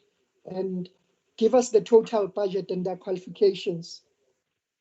Last question, Chairperson, I wanted to find out, if my memory serves me well, this budget, out of 150 million, we still have a budget. When are we going to open up to use the total budget of 150? In other words, I'm proposing that we must open for a second phase to cater people who are still did not benefit, for an example, boxers and other men and women in our sector. Lastly, Minister, I think it is advisable that this committee must take you in confidence, because we receive small digit by digit. You go to Facebook, people don't respond to emails. Your department is not responding to emails, and it shows the level of to date. It's now 3 months. Our people are still waiting for the relief. I'll recommend the following to the minister. These are the recommendations: that the minister must make sure the department must stop wasting the money. They must direct the money to the beneficiaries and to the federations. Thank you for now, Chair. Thank you, Thank you, Chair. Thank you, Honorable. Can you hear me? Yes. Honorable yes. Chair, so am I audible? Yes. Okay. Yes. Chairperson, yes, firstly, I'm also asking a question for Honorable Veronica van Dijk. Apparently, where she is in the Makwaland, the signal is bad and they can't connect her. So she SMS WhatsApp me a question, if you don't mind. Okay, you can do that. Okay. Chairperson, according to most small federations are struggling financially, and they do actually risk bankruptcy in the next few months. Now, yet sport and recreation received a 32% budget cut, which is the highest. Now, how will this department ensure that the smaller federations, such as Gymnastics South Africa, etc., survive financially beyond this COVID-19? Then I'm going to go to her next question, Chairperson, if you just mind me reading it. There's a matter of the number of community libraries reduced from 29 to 12 for this financial year. When will they catch up on service delivery and the construction of the remaining 17 libraries? Then if we come to this beneficiary list, Chairperson, we saw that there are some that actually receive 53,000 Rand, where others is only 20,000 Rand. Now, from what I understood, the beneficiaries were capped at 20,000 Rand. I need to understand, this 53,000, are those perhaps there's a few of them beneficiaries. Are some of these beneficiaries that applied for more than 1 month, maybe 3 months, and that the total of the 3 months were on the 53,000? Because I've seen that most of the people only got like 20,000 Rand of this COVID relief. Chairperson, then my last question will also be at this stage first, as I see we don't have so much time. The survey on the impact of this COVID. I need to understand, is this survey, it says on cultural creative industries, and then if we look at the other one, it says the impact on sport, the survey. Now, Chairperson, I need to know first, who did the survey? This is my first question. How many people participated in this survey is my second question. Because if I need to understand, is this only on the applicants of the relief fund that this survey was done, or was this in the whole sport industry through the federations? Because, Chairperson, to come and say here that 83.7% of respondents says this, and 34.7% respondents indicated. I need to know who these respondents are, because if you did it and there was 200 respondents and not 20,000 respondents in sport, I've got a big problem with that. If you worked at budgets according on this impact on the COVID-19 on sport as well as arts and culture. You know, it makes me think of Minister Dlamini Zuma that bluntly lied to South Africa on this tobacco ban sales when she said how many of these respondents were there. And when the tobacco people took her to court, it was only 47% that actually had something to do with smoking. So what I need to know, these percentages are this of all the sport people, how many respondents were there in this surveys that was done? Because that makes a big difference. If you have 200 or 2,000 or 20,000 respondents. Thank you, Chair, for now. Thank you, honorable members. I've got just only two. I wanted to check, whilst I'm appreciating both presentation, I wanted to check whether the white paper is not affected by these reductions financially. I would love to hear from the department. And I wanted to check how your tools are ready to monitor the payments from the provinces, because it's a lot. There's someone. I wanted that I must check that. Do you have sharp tools to monitor how the provinces are? Chairperson. I'm still on the platform. I'm going to. I'll give you just now. I'll give you just now, honorable member. So I'm saying that usually you always have a problem that the invoices and the report back of the monies from provinces are always not in time. So I'm checking. Do you have tools now that you must monitor, and also checking this double dipping that is not happening? Thank you so much, Honorable Jais. Honorable Jais. Oh my God, Honorable Jais. Honorable Jais. Honorable members, even those who are going to respond. Yes. I do hear you. Yes. Yes, Chairperson. Yes.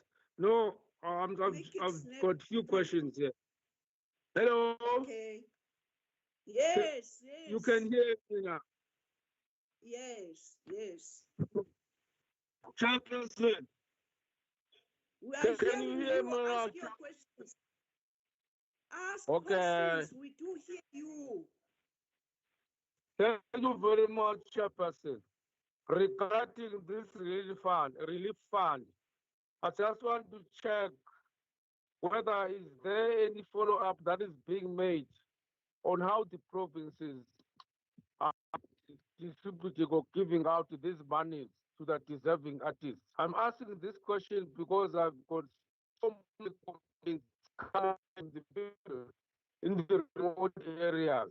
For instance, I've got a letter here that is coming from Limpopo complaining of not being given these monies.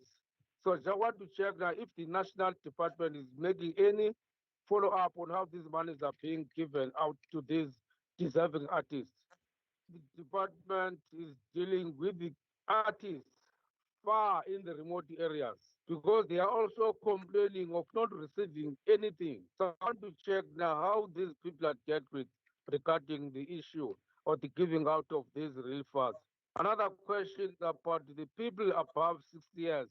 60 years and above. Is there any way of talking or negotiating with these people so that they just go out on retirement so as to create employment for the young ones? Is that possible by the department? The last question is, I just want to check the issue of the fourth industrial revolution. How is it going to impact on the establishment of the libraries, especially in rural areas? I want to check because there will be these libraries and this issue of the fourth industrial revolution. So I just want the teacher to compare these two.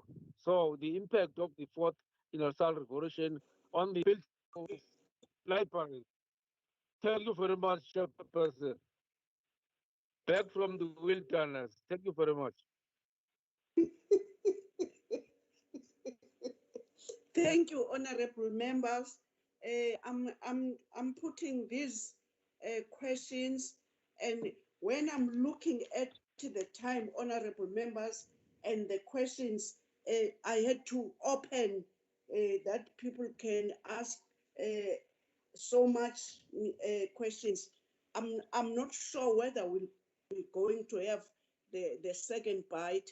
So I'm raising this in order that everybody from minister, deputy minister, those who want to chip in, because if we are looking at time and out of your questions, maybe we'll be having a chance of having this first engagement, but we'll check. I wanted that if we can't have a second bite, you must not feel offended. Minister, deputy minister, DG, officials, you know how you structured your answers. I'm giving to Yes. Thanks, Chair, and thanks, honorable members. What's going to happen, Chair, is that the DG is going to be giving relevant branch heads to respond to specific questions. He will take whatever question he feels like taking. Thereafter, the deputy minister is going to come and I would come there after her. Thank you.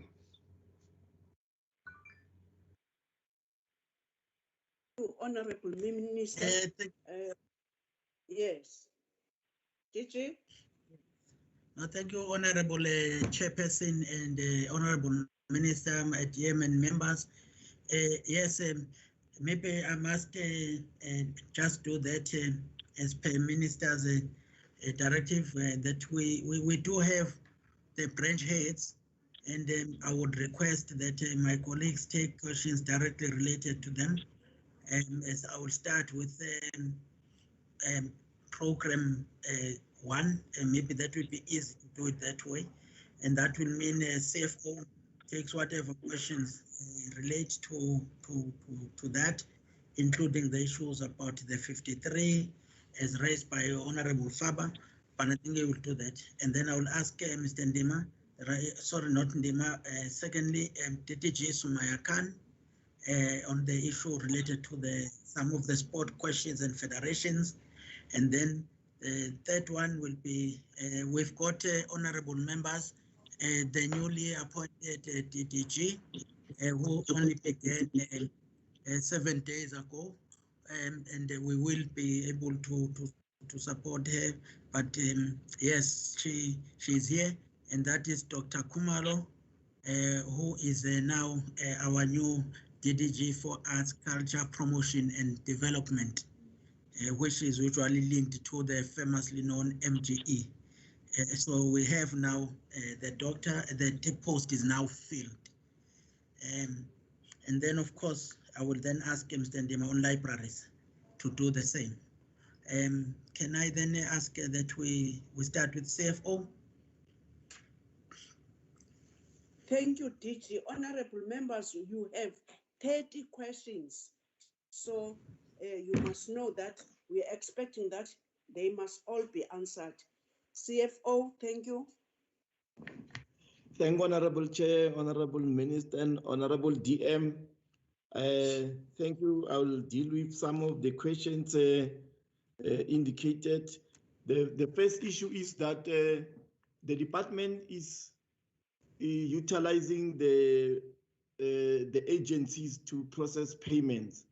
And perhaps I must give a little bit of a background why we are utilizing the agencies, which is Sports Trust, Business Arts South Africa, National Arts Council, as well as NFVF, is that our internal process of verifying banking details internally with the safety web system at Treasury normally takes very long, and as a result, we opted to use our agencies because their bank verification process is online and it takes almost less than a day, and that is why we are utilizing them. But the most important thing is to make sure that when the agencies receive a request for payment, the following documents are attached on the list: the ID document of the beneficiary and the confirmed. Excuse me, can you switch on your camera? We want to see everyone who's talking here, please. Thank you. All right. Thanks, Chair.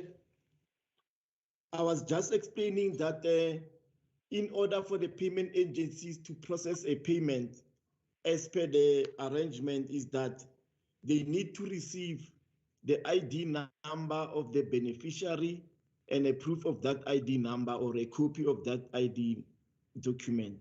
They must also receive a proof of banking details, so that when they verify the banking details, it will tell them that it belongs to so and so, and in their possession, they've got that particular document. So those are the two most important documents that we submit. And the other thing we submit or we indicate on the list is the amount that have been approved by the adjudication panel, so that they know exactly what amount they need to pay. So basically that's what, and after payments have been processed, they send us proof of payment to the department. And that is our checklist to say, now that you have paid these 20 beneficiaries, this is a list of the people we paid. And then we check against our record to ensure that the right beneficiaries are paid.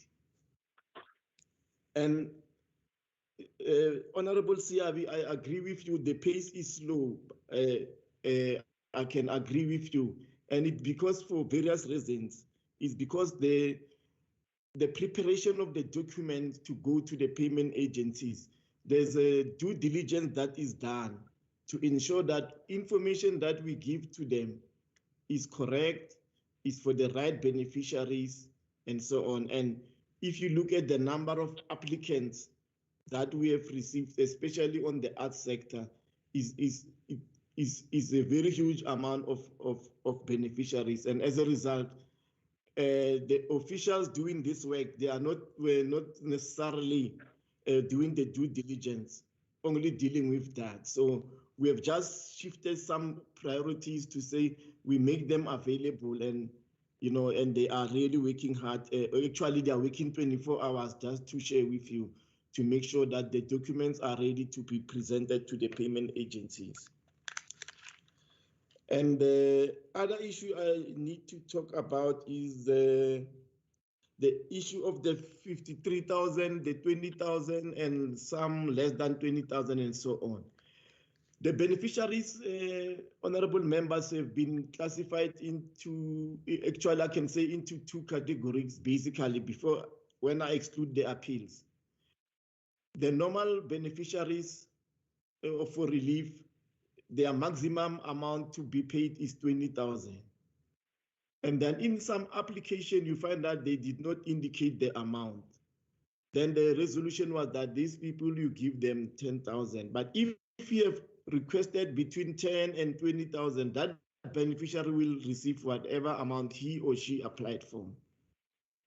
Then let me come to the digital. The digital is a different kind of a category where the sector was requested to apply for a funding based on their proposals that they want to do digital live streaming of events and so on. And in terms of that, the classification was also staggered that the highest amount, it will be 75,000, and there will be a first tranche payment of 70%. And as you see, most of the people who receive more than 20,000, it is because they've received the first tranche of the approved amount. So that is why you see that there's some people who received 53,000. That is because they are digital applications that have been approved, and as a result, the 53,000, most of them is their first tranche, and after they have completed the work, they'll receive the balance that is due to them. There's also an issue raised on the appointment of intents. Fortunately, is part of our work plan as we are getting into level 3 lockdown process to advertise for recruitment of interns. As you could have seen when the DG presented, was that the target for interns will not be tempered with, it will not be adjusted.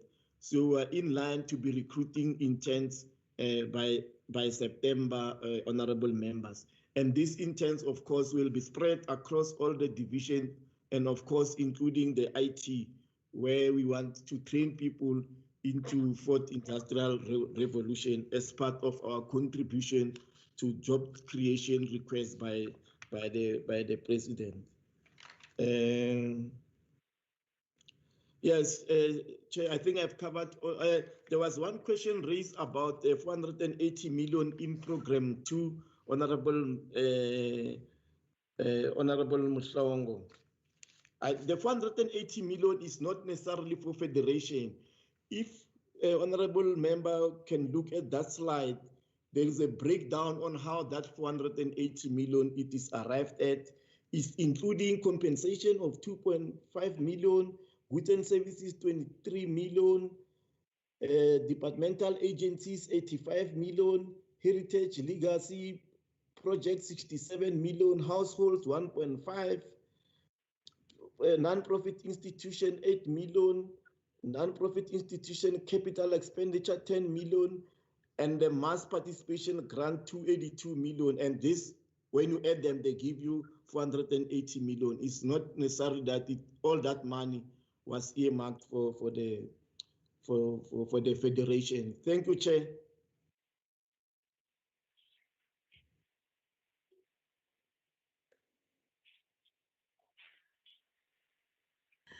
Honorable Chair, I think then there were questions still under program 1 that Sakiwo, who is dealing with our planning, would like to come in there. For instance, a question by Honorable Siabe, already lost quarter 1. Sakiwo.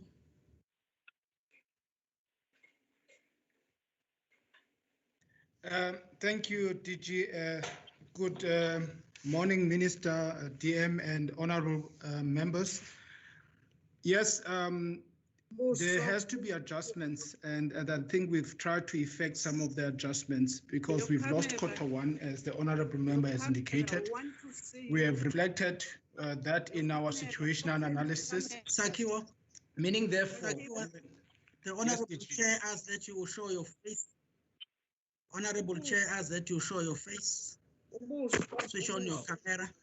Yes. Thank you. Thank you. So we have made the adjustments accordingly. It's either we have reduced down the target, considering all the factors that the DG spoke to, that necessitated that we adjust that. So it's either reducing the target, it's either deferring the target to the next quarters or to the next financial year. Let's look at the scenario that was, the question that was posed by the Honorable Van Dijk, where we said that our original target on the libraries was 29. So we had reduced those to 12. And basically it was necessitated by a reduction in budget where we had about 200 million rands that was cut from the capital portion of the fund of the library grant. And then there was about another sort of about 100 million rands that was cut from the current portion of the budget. So based on that, we then assessed the situation and we said that what we can deliver, considering also the levels at which some of these deliverables can be made, then is 12. So we will have to reduce that. Now, how are we going to catch up on that? I think the question was also posed. That means we have deferred the others to the new financial year. We have to use the budget, the new budget of the new financial year, to make sure that we catch up on those outstanding before we commit to the new libraries. So that is our approach with most of the indicators. Where we are able to deliver, we will deliver. Where we have to reduce, we will reduce and make sure that we defer the outstanding portion to the next financial year and make sure that we make provisions in the new financial that we don't overstate our targets and so forth. So that is going to be our approach, honorable members, to say we look at each and every situation and assess this, and then we act accordingly. Thank you, DG.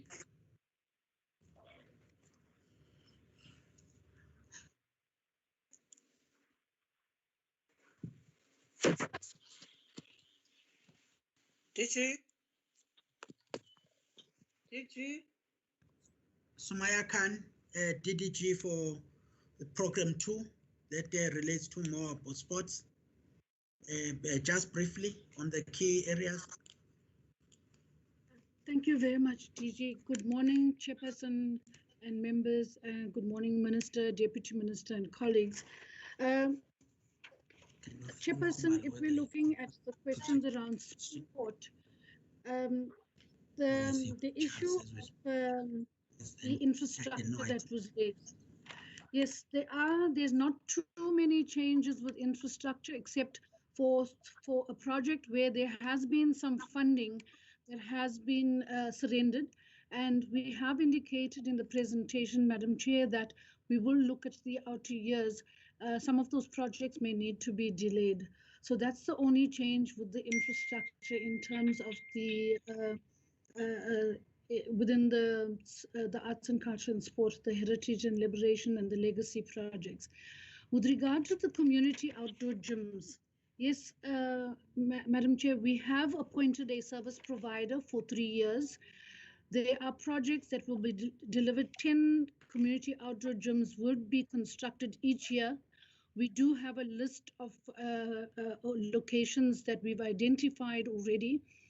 But with the merger of sport, arts and culture, we are reviewing that list because, Madam Chair, we're looking at the sector.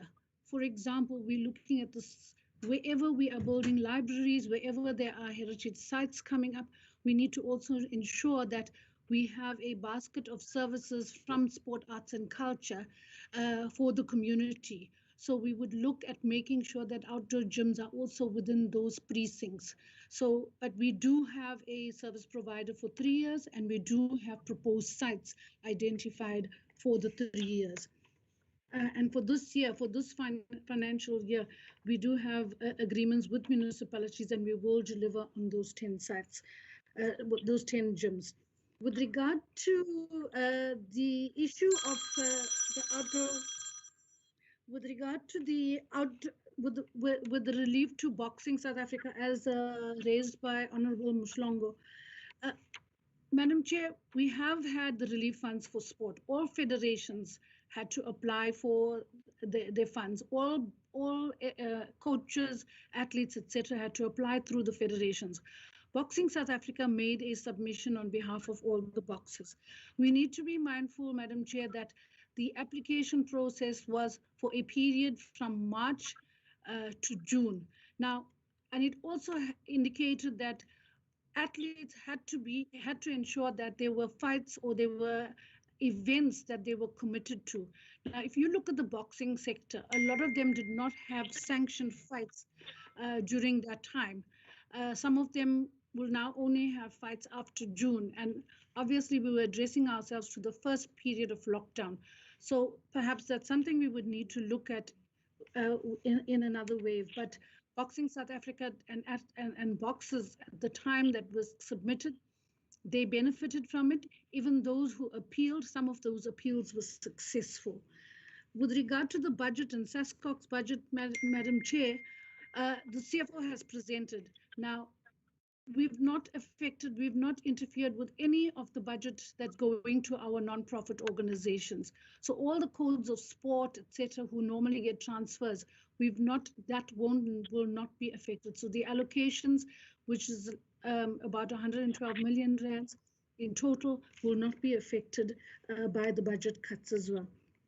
With regard to the experts that have been appointed to monitor the return to training, etc., Madam Chair, we're not aware of any experts that have been appointed outside of the department. In fact, we've put a team of departmental officials together, and we're looking at the plans of the Federation. We're working on a monitoring tool.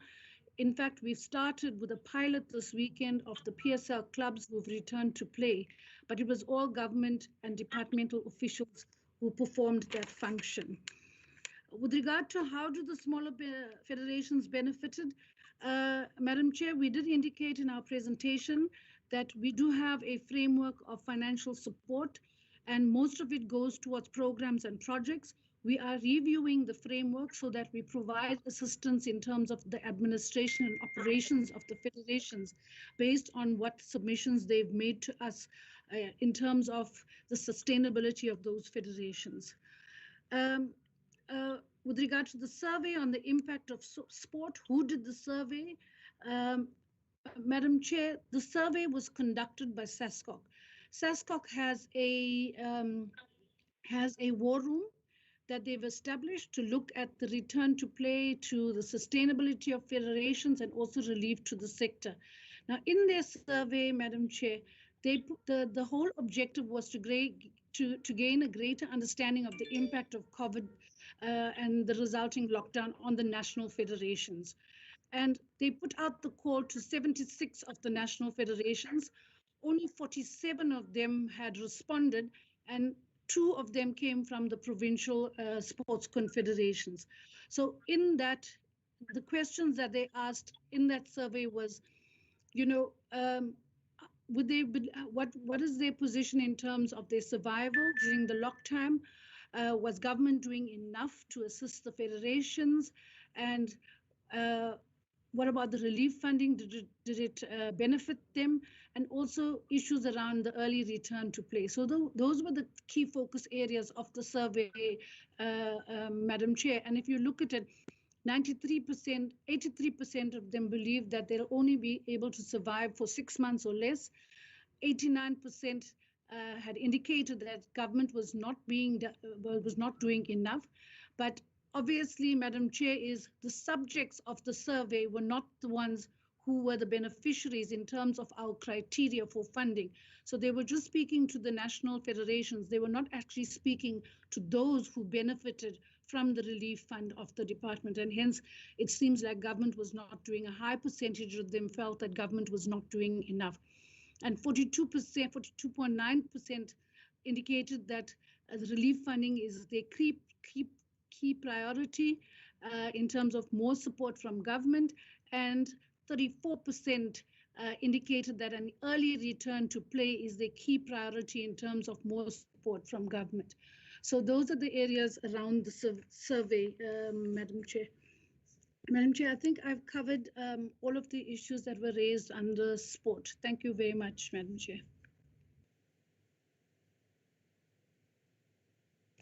Thank you, Madam Chair. Can I ask then Dr. Kumalo and Charles that side to just respond to those related to Program 3? Thank you, DG. Minister, Deputy Minister, Honorable Chair and members. Dr. Kumalo, 7 days old in the department.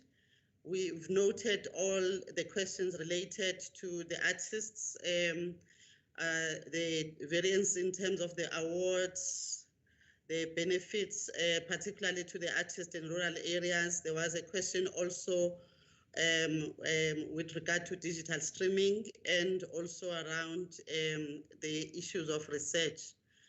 My colleague, as the DG says, who was the acting DDG, who's the chief director within the branch, Charles Mabaso, has prepared and will be responding to the questions. Thank you, DG.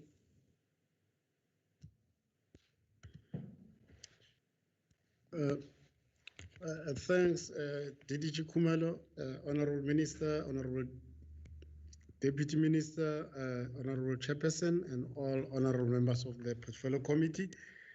I would like to respond to the questions that were raised. The first question was Honorable Fiber asked, and Mr. Makoto, CFO, has responded to it regarding the differences of the 53,000 that were paid. And just to say that reflected the 75,000 for digital solution, and that was almost 70% of the money that you have agreed to pay as a first tranche. And following that, Honorable Madlingozi asked to say, who are these companies that we are talking about? Honorable Madlingozi, as part of the digital request for application, we had opened a call for everybody to apply. So various companies that had applied, they were applying to give the department possible digital solution to say, how do we ensure that artists continue to do what they do? So these were ideas that came. So they would have come from somebody who want to do a program, a digital program on poetry, on dance, on music, on visual arts. So it was an open call. So these are the people that had sent the applications. And these are the people that we have responded to. We have a list of everybody who had applied and everybody who have been approved, and we can make readily available that list of who has been successful.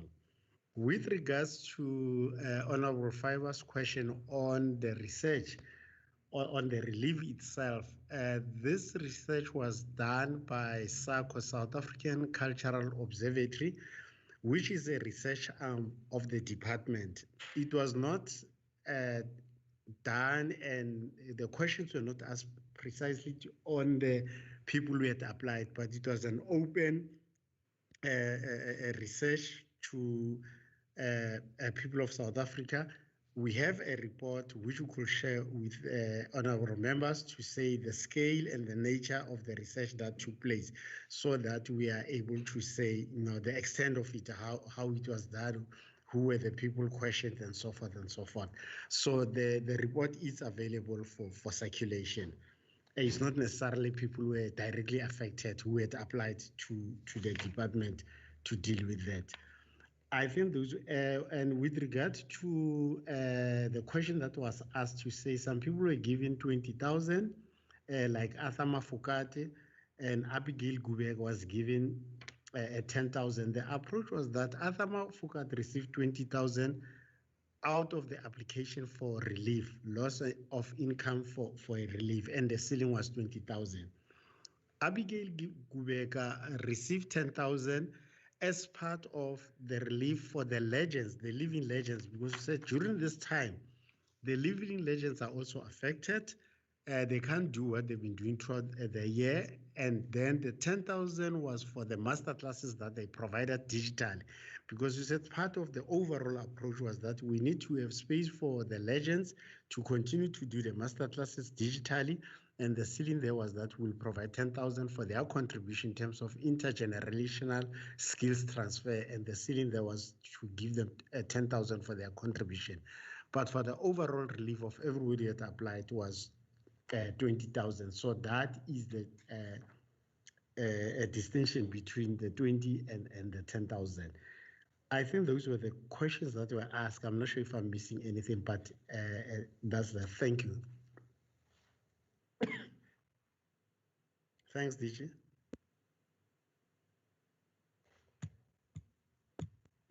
Thanks very much. Good, Honorable Chair, I'm asking DJ Ndema, that's program 4, if anything. Okay. Ndema.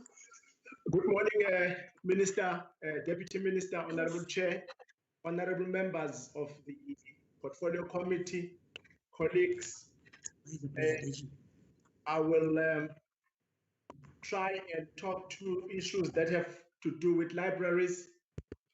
Maybe just to start by answering the question about the impact of the fourth industrial revolution on libraries.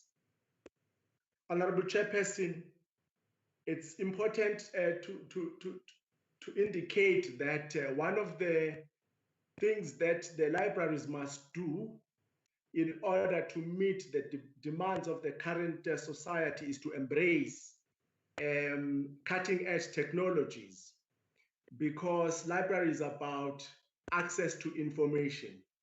So the conditional grant that we manage as the Department of Arts and Culture, one of the provisions of the conditional grant is to ensure that there is internet connectivity in all the libraries that we are establishing in provinces through our provincial counterparts.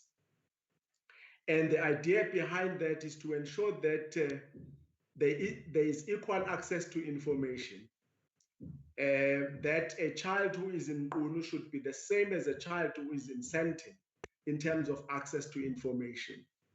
Now, over and above the conditional grant, in the previous years, we even went to an extent of establishing partnerships with the Melinda and Gates Foundation, which even contributed a sum of 32 million to ensure that there's access to internet in different libraries that we are building. So the libraries, our libraries are at different stages of implementing internet connectivity. I just thought that let me just highlight that point.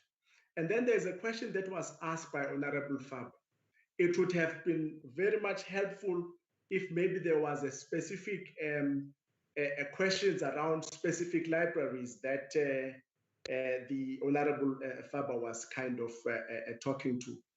Because as a department, we are a transferring department to provinces. And yes, we do monitor the implementation by provinces through quarterly reports, through site visits.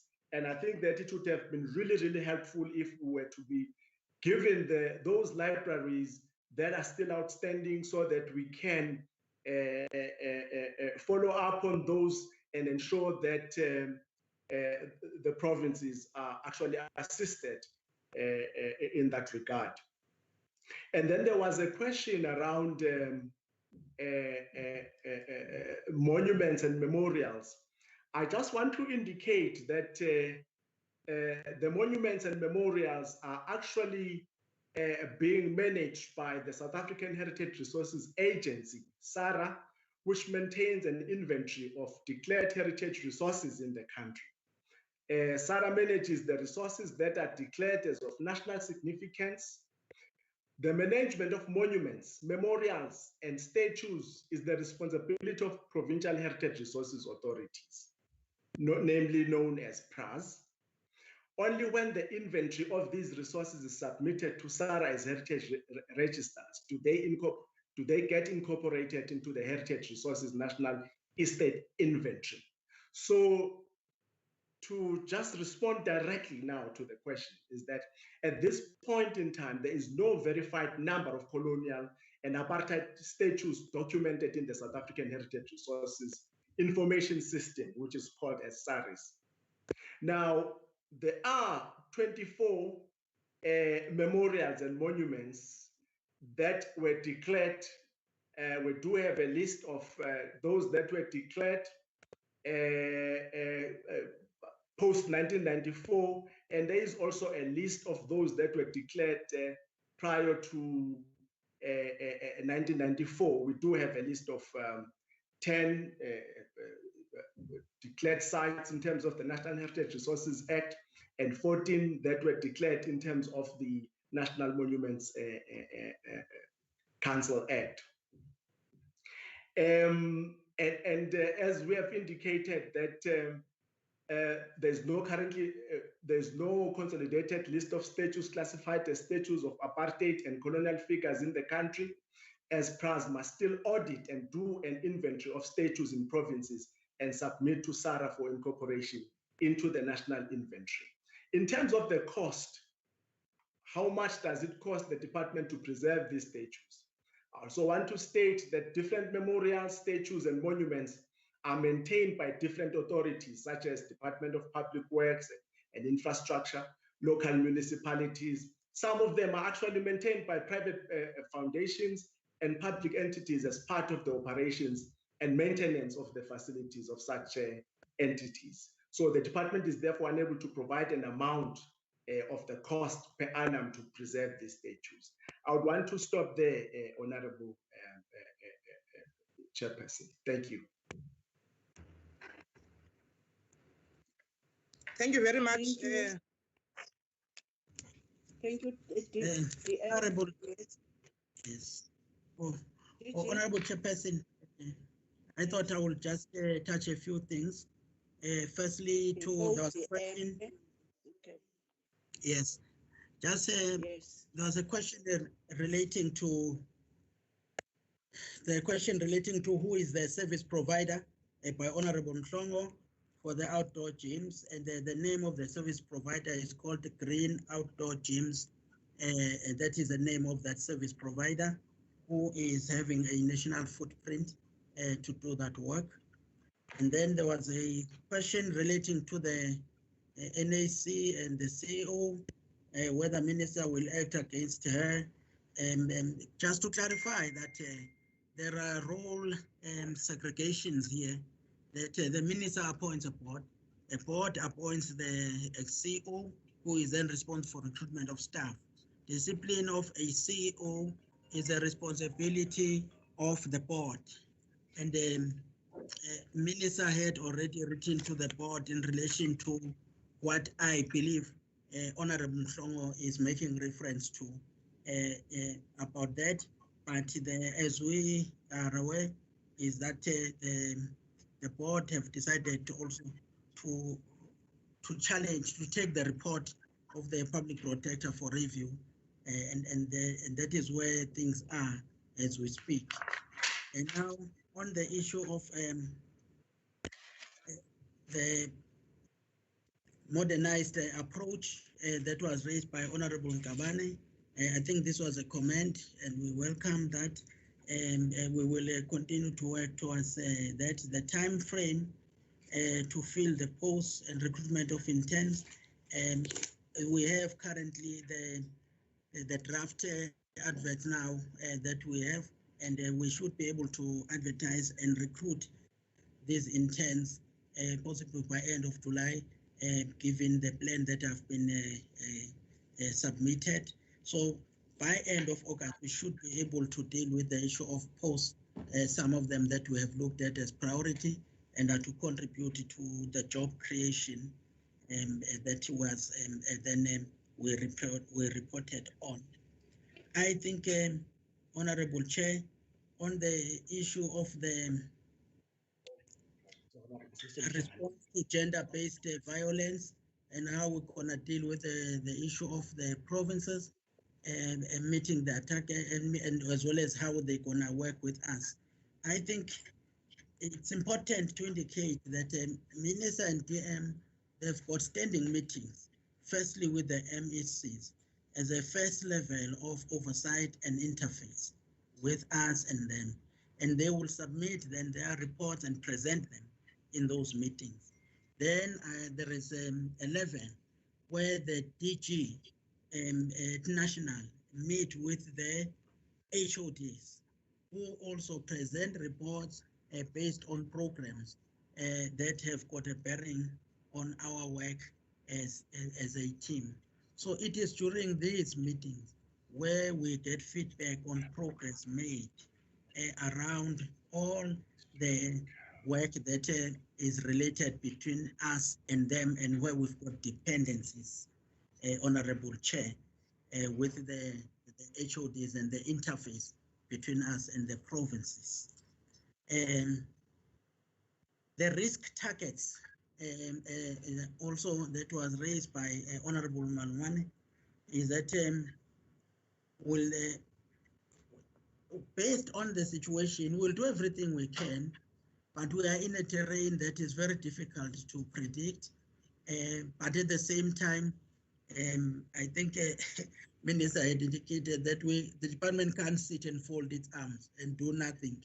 And it's important, but we must apply our minds on what is doable. And that is why we have looked at that and looked at the modes of delivery. And we hope that the attackers we have put in place, we will have mitigating strategies to deliver them at this stage. That is what assurance we can give to honorable members. But if there is any need for review, we will be able to alert the minister as well as the parliament in relation to such, based on how the situation develops around the pandemic. Finally, I think, Honorable Chair,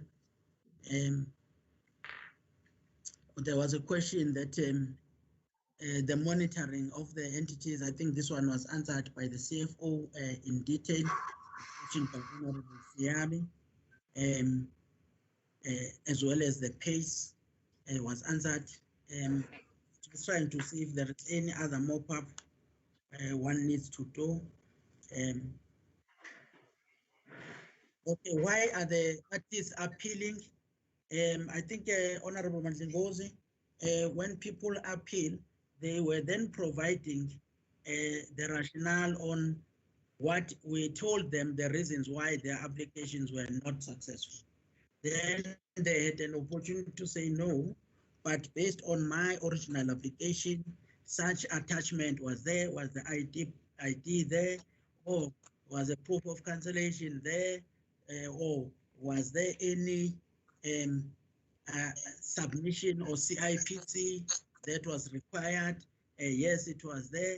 We go back and we drill down into our systems and we look at that compliance and why these things submitted within the closing date. So that is why if we look at the reversal of fortunes, if we can put it that way, is that more of them, based on that, we have been able to make sure that they are getting what is due to them. And I think we appreciate that, Honorable Chair, because one of the challenges we had when we're dealing with this, we had to build a system while processing the application. So it was not an easy thing because it was not a ready-made system. We were working on that. So there might have been gaps that occurred, and we needed to address them. And the appeal process then provided that opportunity for both the department and the creatives. And that is why you look at the numbers who have benefited. I think, Honorable Chairperson, you then asked the issue of the white paper, and we believe, Honorable Chairperson, the white paper, there will be more consultations now in terms of what it recommends to be done, like the issue of how we reconfigure the boards. And so we might be affected in pace, but we will still have to do some work in relation to that. We believe it is, its objects are quite critical. So, Honorable Chair, we will still work on that. It might be at a minimal scale than the pace if it was a normal situation. And then I think Honorable Chair, CFO responded on how will we monitor provinces relief. But as I indicated, one of the key ways now that the minister had said we must do is the sharing of the lists. And we do that so that double dipping does not happen. But again, they also submit reports on the status of their work, and most of them, their processes, applications closing end of June, and they are working on that. Northern and Cape had finalized their processes, and we shared that data with them. I believe that. Thank you, DG, DM. Thank you, DG. Thank you so much, DM. And then after DM, our minister. Thank you very much, Chair. Greetings to the members of the committee, to the minister and the officials. Chair, I believe that most of the specific questions have been answered by the branch leaders.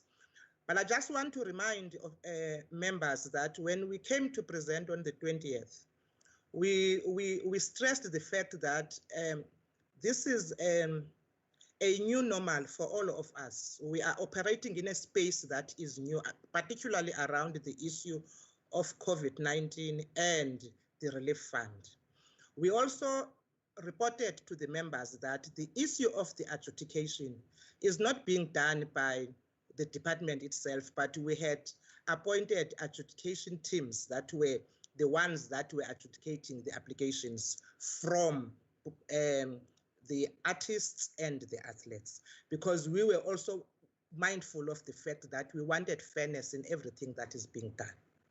Now, when then there were those that were declined, the minister then appointed an appeal team to make sure that at least everybody has got the comfort to make sure that all their applications they have been dealt with. So there's an appeal team for sport, and there's an appeal team for the artist.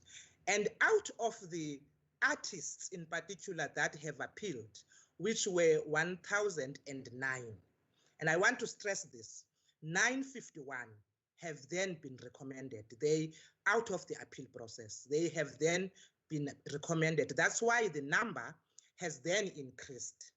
And I also want to raise the fact that out of then the total number that have been recommended, which is 3249, 2320 have been paid already. I'm responding to the question of the slowness and the question of when will we finish the payment. And from our own understanding, because the minister has also been very worried about the process and been sitting on the officials to make sure that the payments is done very quickly. And we know for a fact that the issue of the payments should be concluded by this week.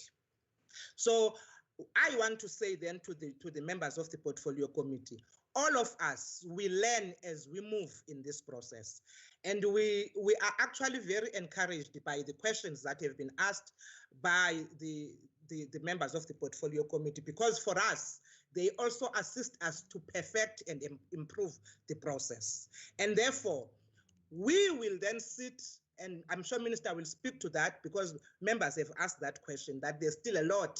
Remember, as everybody has said, this was from March to June, the issue of this relief fund. And then we will then look and sit and how then we move forward beyond this payment. That's why he has been very adamant that this payment must be finished and be closed so that then we can look at the next phase of what then we need to do. And on there's a specific question that was asked by Dr. Ngamani on the issue of the performance contract of the DG. And I thought it's important just to pass there and say, remember, the issue of the COVID-19 is not a sports, arts, and culture issue. It's a national government issue. So therefore, it affects all departments, it affects all DGs. So the Public Service Department then will look at the issue of the performance contracts at some point. If there's a need that there should be a restructuring of them, it will be done across the board, not by a specific department, because there needs to be a uniform approach on how we deal with this thing as the government. And I thought I wanted just to say that. And of course, the issue of the monitoring of provinces has already been answered by the DG, but just to say, remember, we meet with them, the MECs and the HODs, and they give us the reports. And also, we have shared with them the list that you've got so that there is no double dipping, as it has already been said, so that we are able to make sure that we spread this relief, because this is relief, it is not payment of any kind. Therefore, on our approach is that it must reach as many people as possible. So as the provinces are dealing with their own relief and we are dealing with ours, we make sure that at least we reach out to as many athletes and artists as much as we can. Thank you very much, Chair. To DM, honorable members, they've extended to 12:15. The rest is for our minister. Thank you so much, Minister. No, thanks, Chair, and thanks to everyone, Deputy Minister, and the team, the DG, and honorable members.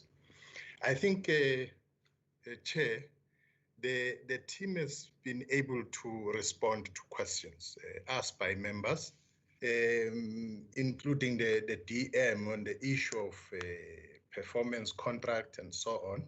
I can add that my colleague, Minister Mkhunu, on behalf of government, is looking into this matter of performance contracts of DGs. The issue about experts would be looking and monitoring the implementation back to play, as by honorable member.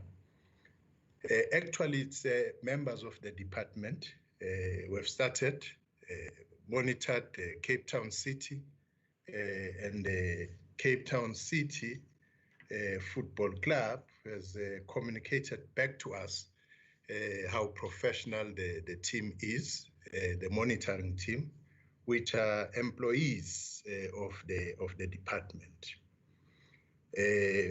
Experts are there from the side of teams and federations and so on. Honorable Faber, quickly, man, you know, I heard you are a bit worried about the research, whether it's 200 people or 2,000. Methodologies of research differ, and the kind of samples is a matter of scientific decision on that. You will, you know, at some point come across and meet SACO, the South African Cultural Observatory, to further clarify to you some of the things you have raised.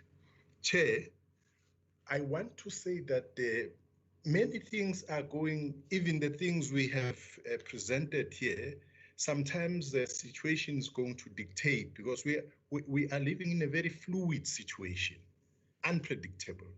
Some of the things as we go change and so on, because we don't even know how long we're going to be in this space. And one of the things DG raised is the issue of the monumental flag. Actually, the monumental flag will no longer be a standalone. Cabinet has decided that the Resistance and Liberation Movement Museum will, amongst others, host this particular flag was referring to. We'll come back at some point when you have time for that. But the last one matter, Chair, is that right from the beginning, we made it clear to our officials that we need to run a clean, transparent process. And I'm happy that many people are benefiting or have benefited. Then the last time when I was reporting, when we came back to report to you as the portfolio committee, many people from historically disadvantaged communities have received relief, and they are happy they've expressed that, and we're happy. They're encouraging all of us to do more. Lastly, Chair, just well, on that, we agreed with the AG's office that let's work together each step of the way. So as we are dispensing relief and all those things, we are working with the AG's office. They are not going to audit after the fact. They are auditing as we go, and we're very happy about that. And we've had meetings with them and so on. Lastly, Chair,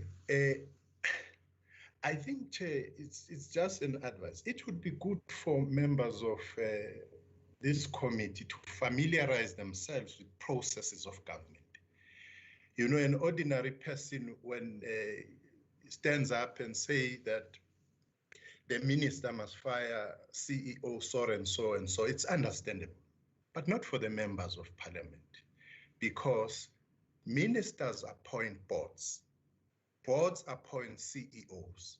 They appoint and fire CEOs. So you know, when you see this thing in the public space, it doesn't sit very well with us, especially from the honorable members.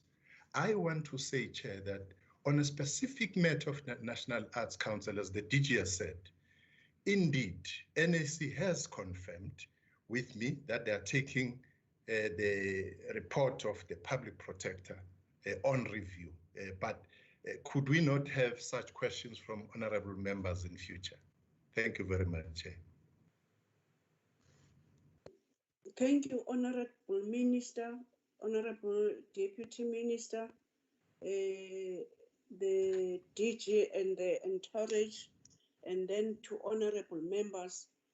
This is not the last day that we are meeting with our department, but at least if we have managed to ask 30 questions, so if there are questions that are needed follow up, we don't have time, but I do appreciate the questions and the way that honorable members are doing their oversight.